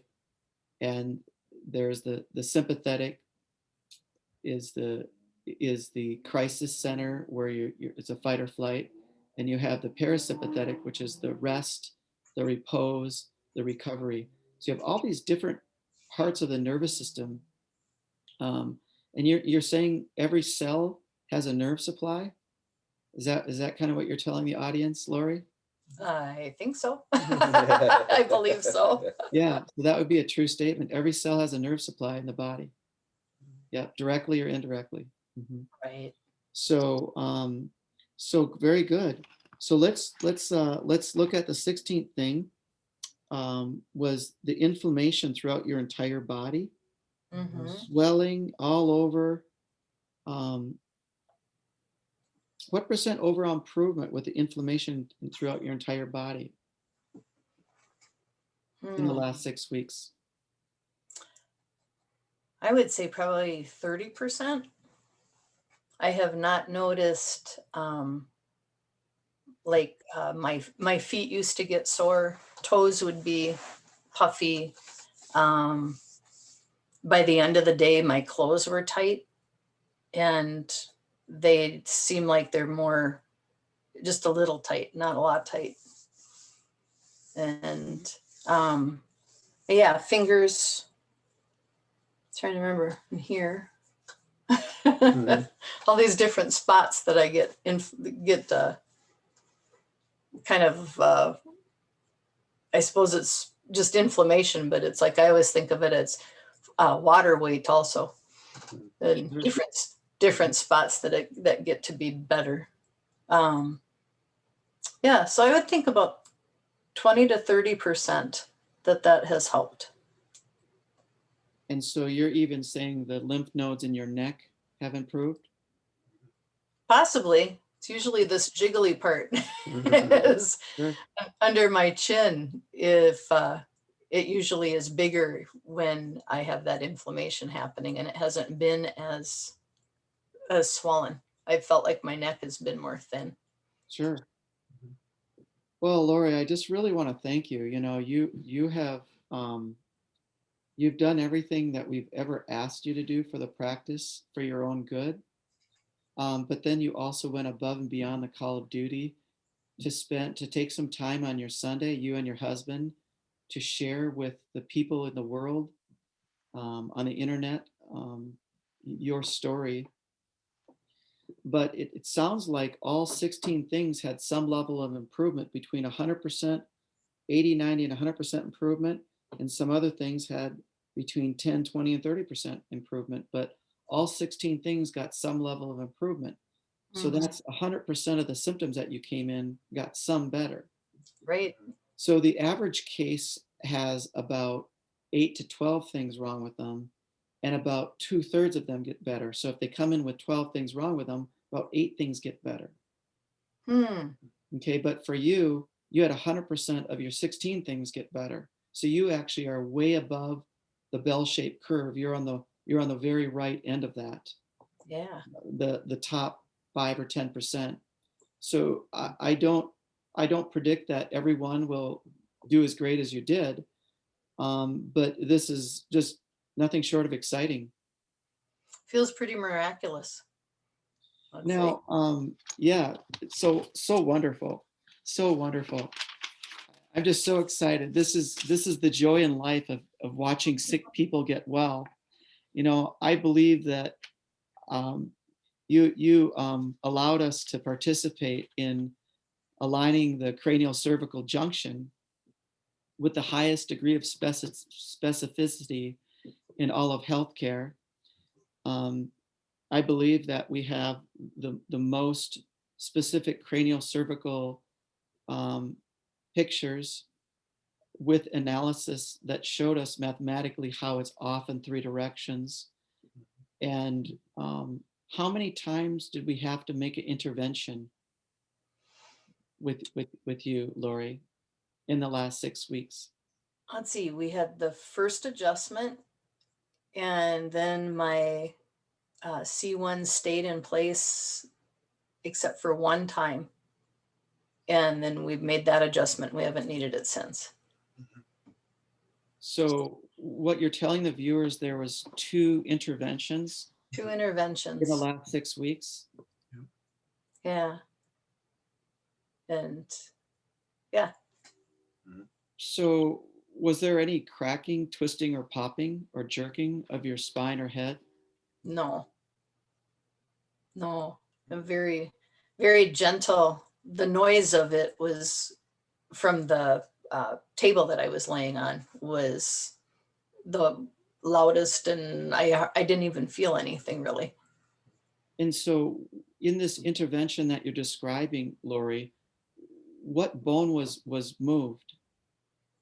It was the adjustment of the top vertebrae, the C1, and then when I did get it afterwards, I did appreciate having ice because it seemed like once we moved that, other parts, it's like other areas would start to get sore, and not incredibly sore like they'd put me in bed or anything, but it'd be like, wow, I wonder how come my shoulder is sore today, or why another area in my, like down by my hips, are sore today. But it's like a dull, achy sore after after you've done some mild exercise or something. But I could tell it was affecting all the way down because you worked up here and these areas were being changed. Sure. So approximately how many doctors and specialists, just give a rough estimate, how many doctors and specialists you've seen for these problems over your lifetime? Oh, at least 15 probably. 15. And I know I have a recent, in December of 2020, I know I have an MRI, neurologist visit. I know I have an EKG visit. I know I have a physician's assistant visit. And I think there might have been some other ones in there too, Right. after reading these reports. Yep, a hand therapist. Trying to think of who else. Yeah, So you said about I'm sorry, I didn't mean to interrupt you. oh, no, I was just thinking out loud. So a hand therapist and all Yeah, these people. And how many physical therapists have you seen in your life? oh, probably 7, And how many chiropractors have you seen in your life? probably about 10. How many MRIs have you had in your life? 1. How many CAT scans have you had in your life? 1 as a result of the MRI. Okay. So So I you had had an nothing to, MRI and a CT scan, Lori? what was that? You had both an MRI and a CT scan? An MRI, and then they saw a mass somewhere that they were concerned about. So then they went in for the CT for that, but it didn't have anything to do with any of my symptoms. Gotcha. Gotcha. All right. Well, I've got a pretty good idea on, and what was the diagnosis on the EKG? Oh, on the EMG or EKG? The electroconduction velocity tests when they were testing your arms. Oh, yes. That I had neuropathy in various areas without an explanation, and that my fingers that were not functioning were a direct result from my neck. What would you be your explanation now of your problem, if you were just to sum up your problem? Oh, well, if I were to sum it up, is to go back and work on my C1 has taken care of a lot of the symptoms. So I believe that the longer we keep that atlas in place, the symptoms are going to be less, and it doesn't have, you know, maybe my fingers were a result of something being pinched back here, but my fingers are working better. And so as we work our way down the spine and making adjustments, I think a lot of it's going to, most of it's going to be taken care of with your treatment rather than having to have anything that's invasive. So what would you tell someone with a bulging disc that has been everywhere and seen 15 specialists and had an MRI and maybe a CT scan and have been maybe told that maybe it won't get better, in fact, or perhaps they'll have to take pain pills for the rest of their life just to kind of get through their day, or that they just need to get used to it and that there's really not much can be done? What would you tell that person with that chronic bulging disc and that chronic pain that can't go to work? What would you tell that person? In my experience, they do not have to live with that pain, and that they could be off their meds. And if they find a upper cervical doctor that works with more precision when he does his work. That's interesting, and I thank you for correcting me on that. It's the EMG that you had down Yeah. the arm. So thanks for that. So that's a good explanation from what you're telling me. Yeah. I appreciate that explanation. You were recommended injections in your neck. Did you ever have any of those injections done? No. Is it more because you're basically conservative minded? No, if I'd had enough pain, I probably would have gone in for injections. But since I've been working with you, the pain has gotten to be so much less. Right, but you've had a lot of chronic pain. I know this issue's been more of a recent thing, but you've had some lifetime pain. Yeah, Um, that's true. but so far you're saying if it was bad enough, you would consider it. Yeah, when it got to be debilitating, I probably would have. But instead of getting totally debilitated, it's like I was hoping that I could find somebody or someone who would be able to help me in a more, just a more natural way rather than going in and shaving off discs or whatever they would do when they would cut me open. Does it feel does it feel like your bulging disc isn't bulging as much? No, it feels like it's gone down a lot. What do you think if we ordered another MRI? What do you think the results would say? a post MRI, a before and an after, what would the after, the post Yeah. say compared to the pre? What do you think it would say on that report? My guess is the bulge would not be nearly as much, That that it it would perhaps, be receding. Mhm. okay, that it perhaps would still be there, but it would be lessened or improved. Right, Right. right. Interesting. Mhm. What do you think if we took post or after cranial cervical pictures or x-rays? What do you think they would show? Do you think there would be an improvement with the cranial cervical junction alignment? I believe so. I'm not sure how much it would show right now because I'm still improving, but definitely a difference compared to what it was. Sure.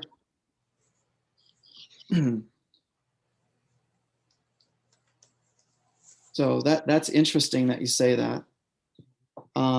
How did, so you just, your friend had brought up that you worked with, so you moved positions at the VA in Minneapolis because Yes, you couldn't do your job because of pain.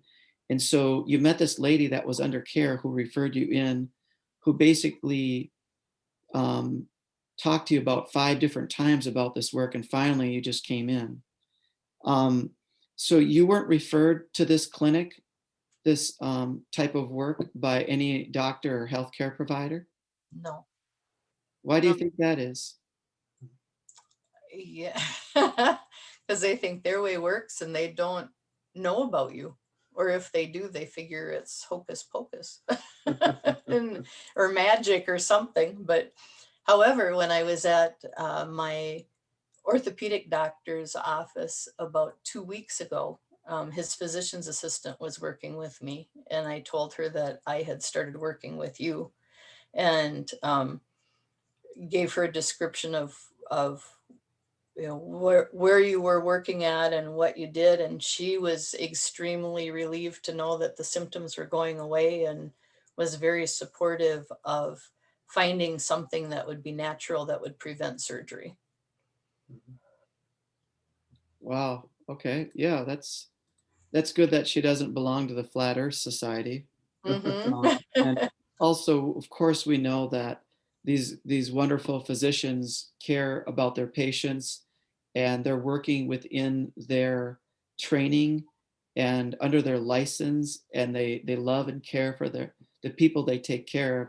And so um, we just want to give a shout out to all those great doctors and physicians and people on the front line of healthcare, people that work in the nursing homes on the front line, the nurses, and everyone in healthcare, people outside of the traditional healthcare system, everyone trying to help people get well or try to find the cause or the cure, the problem. We want to say thank you for doing that.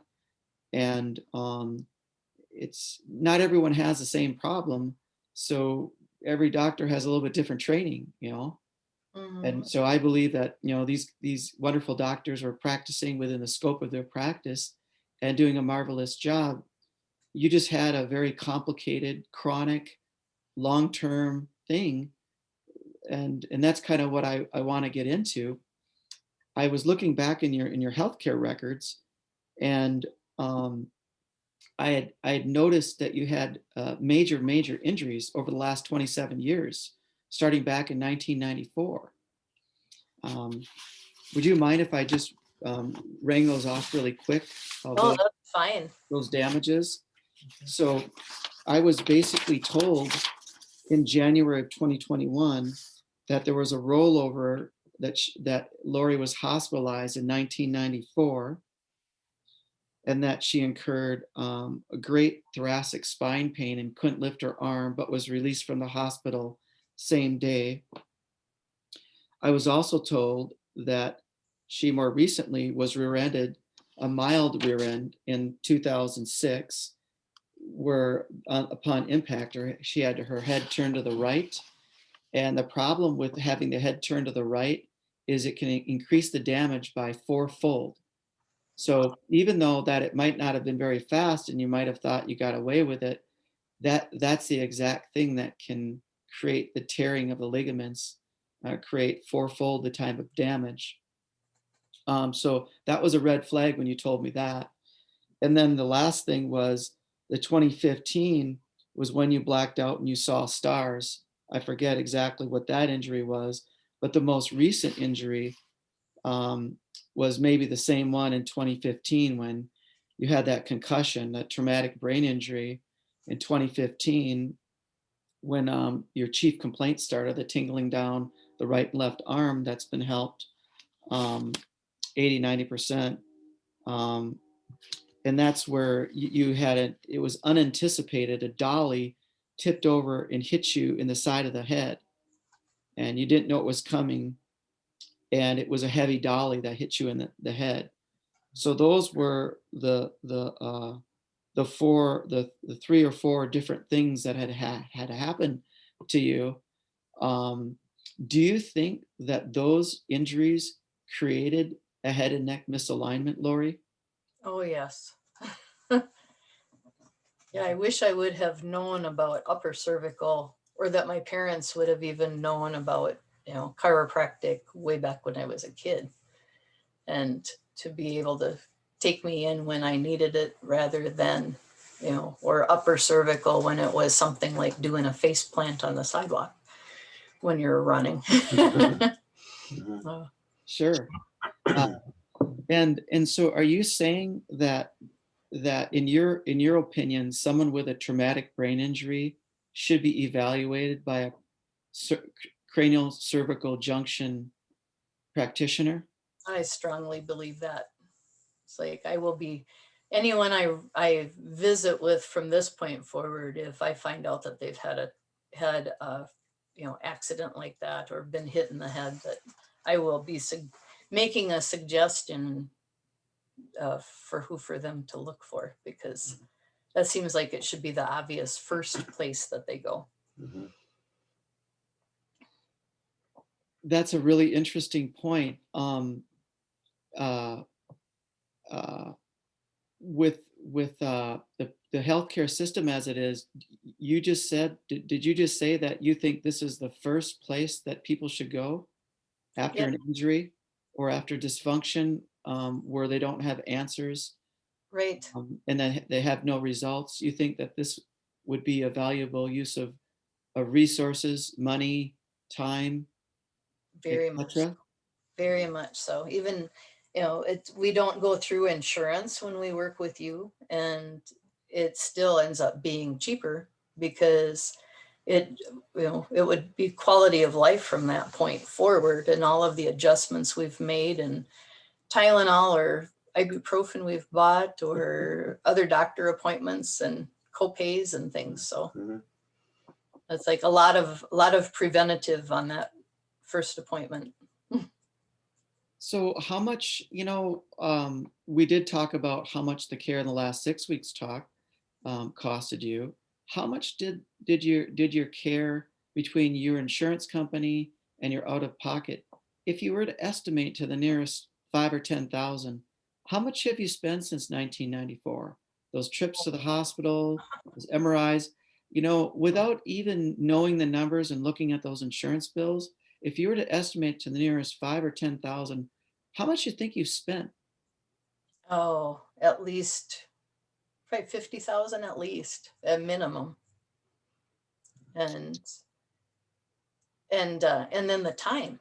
It's like I value my time, and every one of those appointments and sitting in appointments and filling out paperworks and dealing with insurance companies. It's like that's all time too. Mhm. Sure. Well, that's a really good point. Nolan, this is your bride. Can I ask how long you've been married to your beautiful bride? 7 years. Now, Yeah. let me ask you a question. Now, I know I'm kind of putting you on the spot a little bit, but we're kind of having fun with this. Yeah. Uh, is your wife worth 50 grand? She's basically, I don't think I could put a price on her. So yeah, she's definitely worth it. A lot more, maybe even. A lot more than 50 grand. Yeah. Oh, yeah. Could you even really put a price on her life? No, no, I couldn't. And I'm glad, I want it to be the most quality life that she could have. So therefore, I am willing to go to any extreme to make sure that happens. So, it's just worth it. Sure. Mhm. Sure. Well, that, yeah. And is she kind of what you'd consider like a Proverbs 31 woman, irreplaceable person, human being, beautiful in Yep, every regard? you bet. So 100%. great. So this is, I'm kind of feeling like this is like an anniversary or something, you know? Just exciting. Oh, yeah. Are you Uh, kind of excited, you know, for your future now? A little bit, maybe more than maybe there was a little loss of hope, you know, for you, be a primary caregiver for your wife, or primary supporter, encourager, the cheerleader. Yeah, Um, do you feel like you have more hope?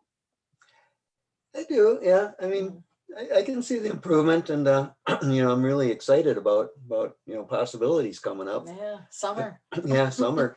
But yeah, definitely. Yeah, it's been a good last 6 weeks. It's been pretty good. So And you know, you learned a lot of science since you started doctoring in Bloomington, Minnesota.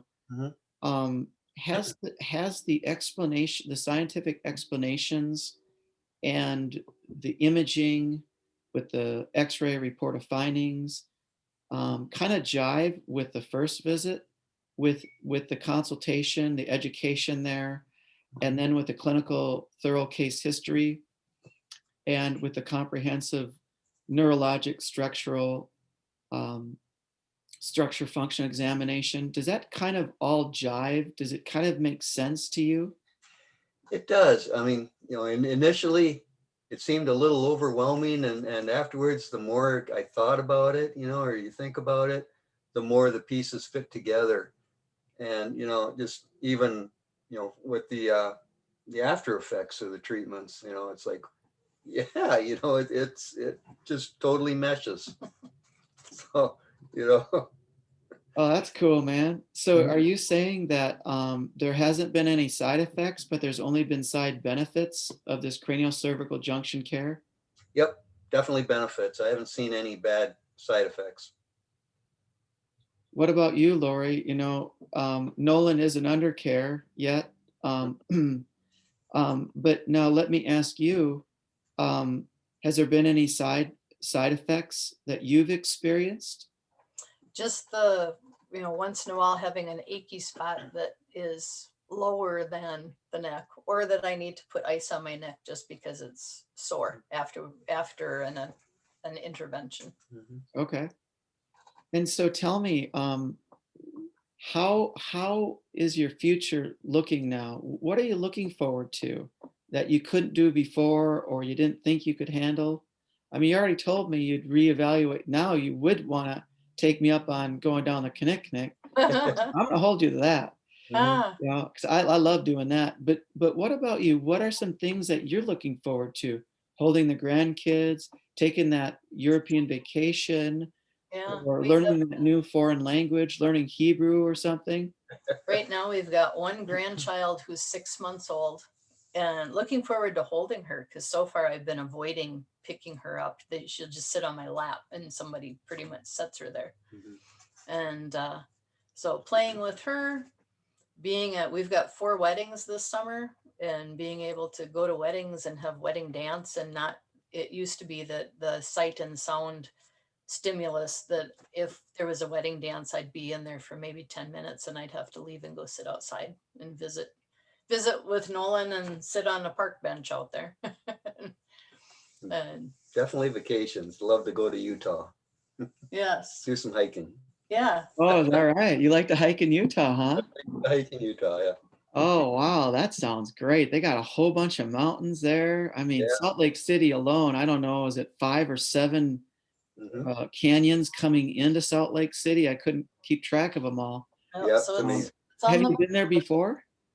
Never have, so it's on the bucket list. Yep. Oh, wow. So what part of Utah are we keying in on now?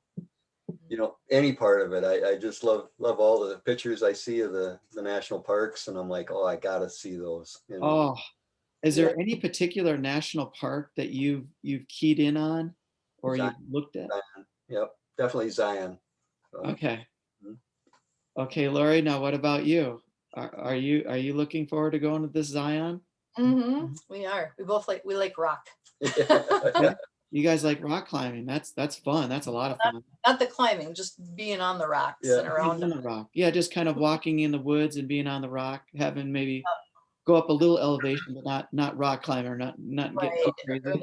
I'll probably stay away from that. Yeah. I might get her to try it. Yeah, right. Yep. Nolan, do you do some rock climbing? I never have. I think it's actually, I think I respect the guys that do, because it kind of terrifies me. Yeah, right. Yeah, it is kind of scary, and I think it increases the level of risk and Mhm. probably a traumatic brain and a traumatic bodily injury. Yeah, What that is, the likelihood, you got to take all the safety measures, of course. right. But if the catastrophic thing happened, the high degree of likelihood, if they survive, that they would have an atlas subluxation that Yeah. could adversely impact the rest of their lives. But yeah, I love the Montana. Um, I've had an opportunity to be in the Shoshone National Forest on the 70 miles leading into Cook City, into the north east corner of Yellowstone, Mhm. and those Beartooth Mountains, Yeah. starting with Red Lodge at the east and all the way to Cook City at the west and everything in between. There's a book out there on either 50 or 55 hikes in that 70-mile range. So Wow. you could camp in the middle, and then, you go to all these sites and all these wonderful hikes. And we had an opportunity to make some of those. So had a lot of fun doing that. Oh yeah. Fine. Sounds awesome. Yeah. And we were camping, 5-star, all the way, you're thinking, we're living like a doctor, probably surprise you that we weren't renting, an Airbnb or HomeAway.com house, or renting a mansion, or even living in like a 5-star or even a 1-star hotel, Yeah. or living in an RV or anything like that. We actually had a tent. Oh wow. I mean, it was a 3-man tent for 2 people. I mean, it was great. It was pretty high class. Yeah, it is. I mean, and most of the rain off us. True. I thought I was living pretty good. It makes life interesting. Yeah. And actually, we had a cliff that we camped on, and then it was owned. There was a creek at the bottom of the cliff. On the other side of the cliff, it was this flat area for horses with the horse stables and barns and stuff. And it was owned by Pillsbury. Wow. And so it was just absolutely gorgeous and beautiful, that experience in the mountains like that. Wow. So who knows? But I'm getting a little jealous for Utah. Yeah. Maybe you have to tell me about that one. Oh, definitely. Yeah. That sounds really cool. And I'm hoping that maybe that can happen sooner rather than later. Yep. Mhm. You got to figure, 90 to 120 days, you get one new set of ligaments. It's going to be stronger. Yeah. Yes. Mhm. So that's really exciting. So we're kind of wrapping it up here. And I know that we kind of had a deadline, and I don't know how good that we're doing with our deadline, but I wanted to read this for the viewers. I thought that this is just so exciting. I wanted to kind of read this for the viewers. This was written in 1927 by a Dr. Stevenson. An accidental shock or concussion of forces causing the atlas to become subluxated sufficiently far to impinge the numeric fibers leading to the atlas muscles. The shock may be general and cause other body damage, but the atlas is most liable to be affected, for it is the only vertebra which has no osseous interlocking limitations to its range of motion. With interference to normal transmission of mental impulses to the atlas muscle, there is contracture of some of the muscles. With relative muscle atonia in the antagonistic fellows, thus the atlas is locked in its misaligned position and is listed as a chronic subluxation. Upper cervical cranial-cervical analysis reveals tense, tender muscles, hot, tender, superficial neurometric fibers, If the subluxated position, in the subluxated position, the atlas occludes the neural canal of the spinal column. The four top possible types of occlusions occur, which are circumferential constriction, torque meningeal occlusion, heat expansion meningeal occlusion, cicatricial or scar tissue occlusion. The occlusion of the neural canal in this upper cervical area results in pressure upon the lower part of the brainstem and adverse impact on the brain and central nervous system tracts associated with the inferior myric zones of the body. Checking down the spinal column, we determine that these impinged nerve tracts are destined, in this particular case, to emit and give mental impulse supply to the tissues.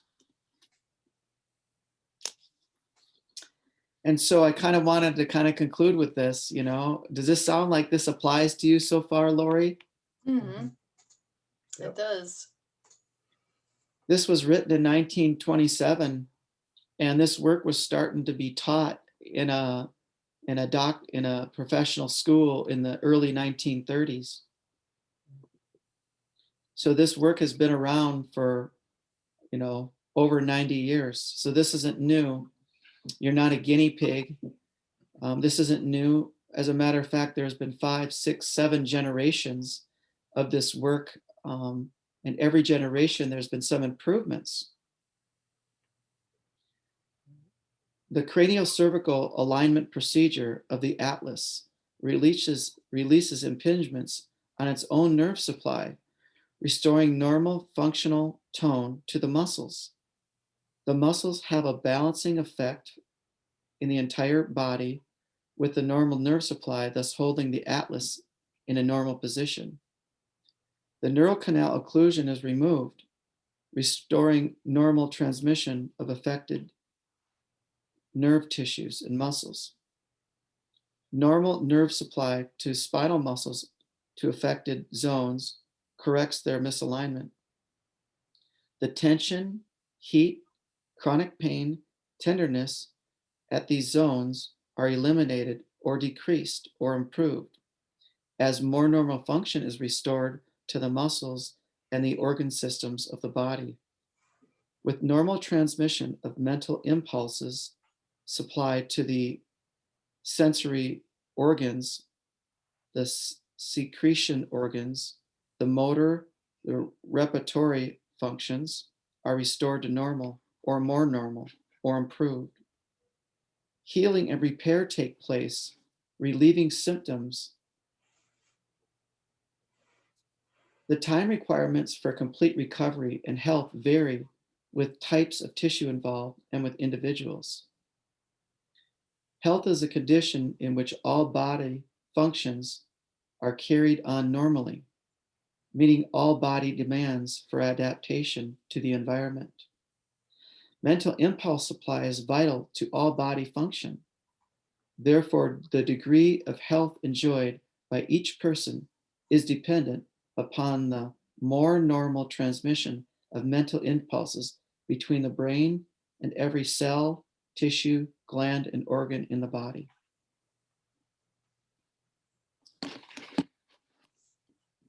Now, Lori, I just read the conclusion of a 400-page book written in 1927 by Dr. Stevenson. Do you think this particular conclusion applies to you? Definitely.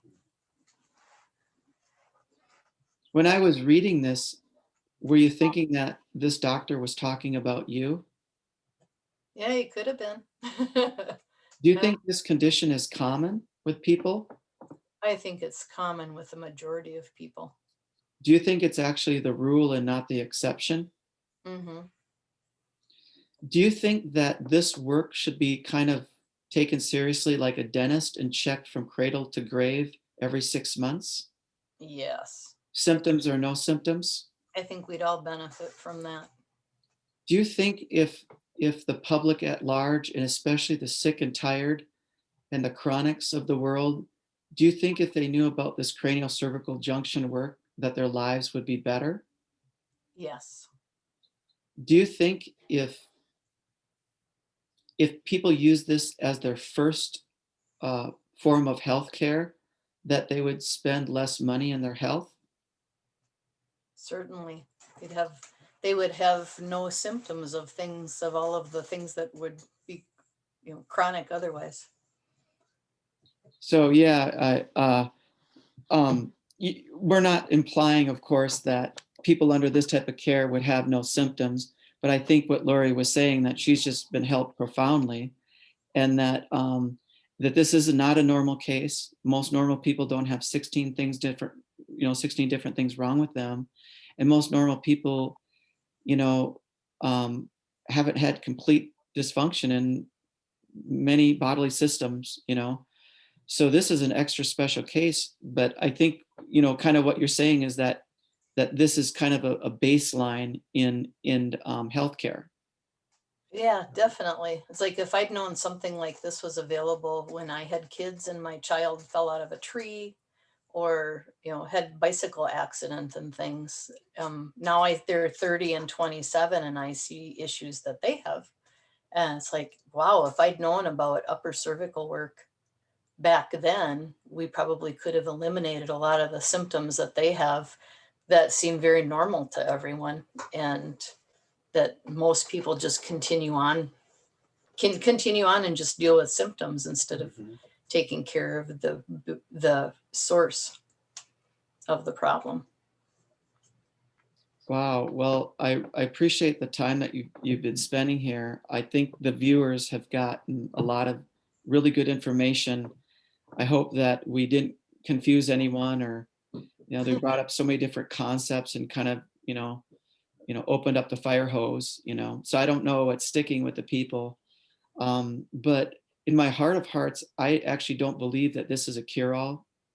I don't think this is a miracle cure. I don't think it's magic. But what I know is it's an art and a philosophy and a science of the cranial cervical alignment.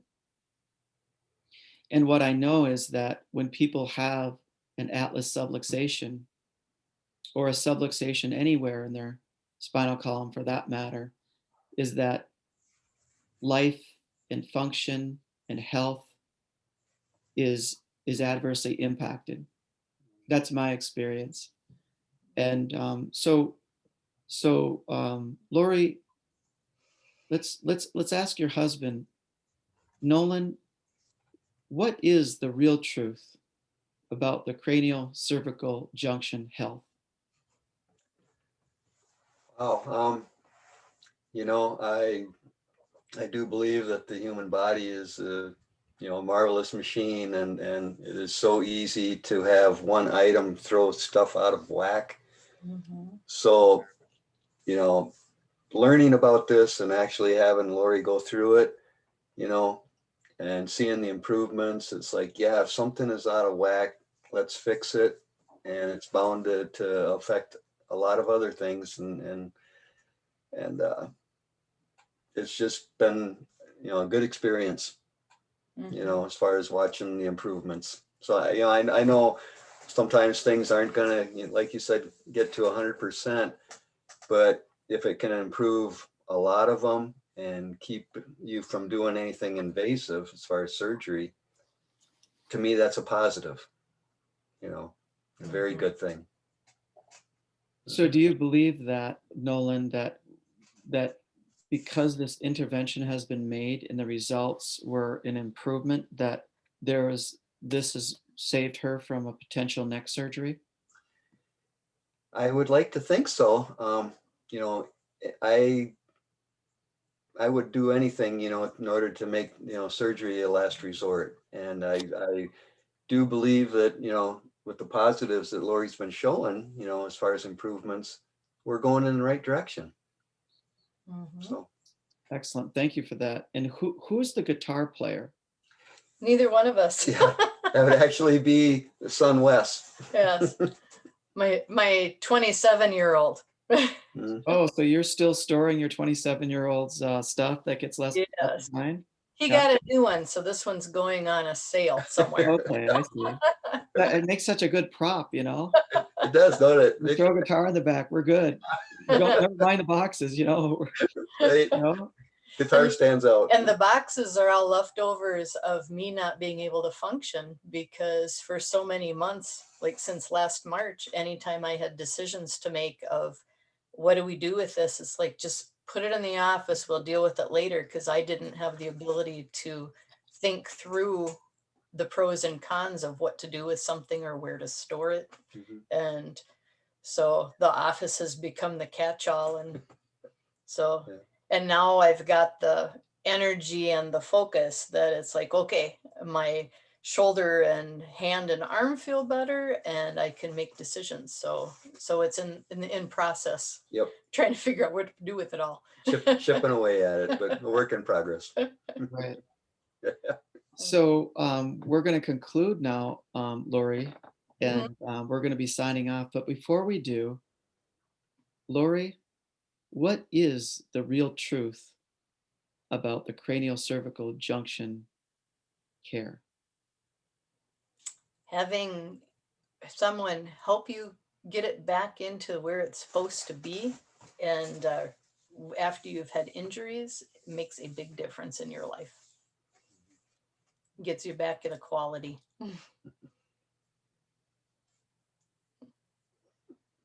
Wow, I'm almost choked up there. You almost choked up.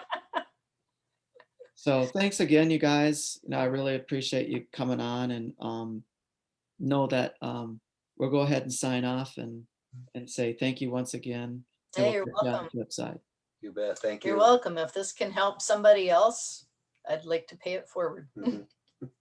Well, thank you once again. Bye. Bye-bye. You're welcome. Bye. Bye, Nolan. Yeah. Bye. Ooh, there we go.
I'm gonna see if I can learn how to fix it, you know, fix this stuff, you know, edit it a little bit.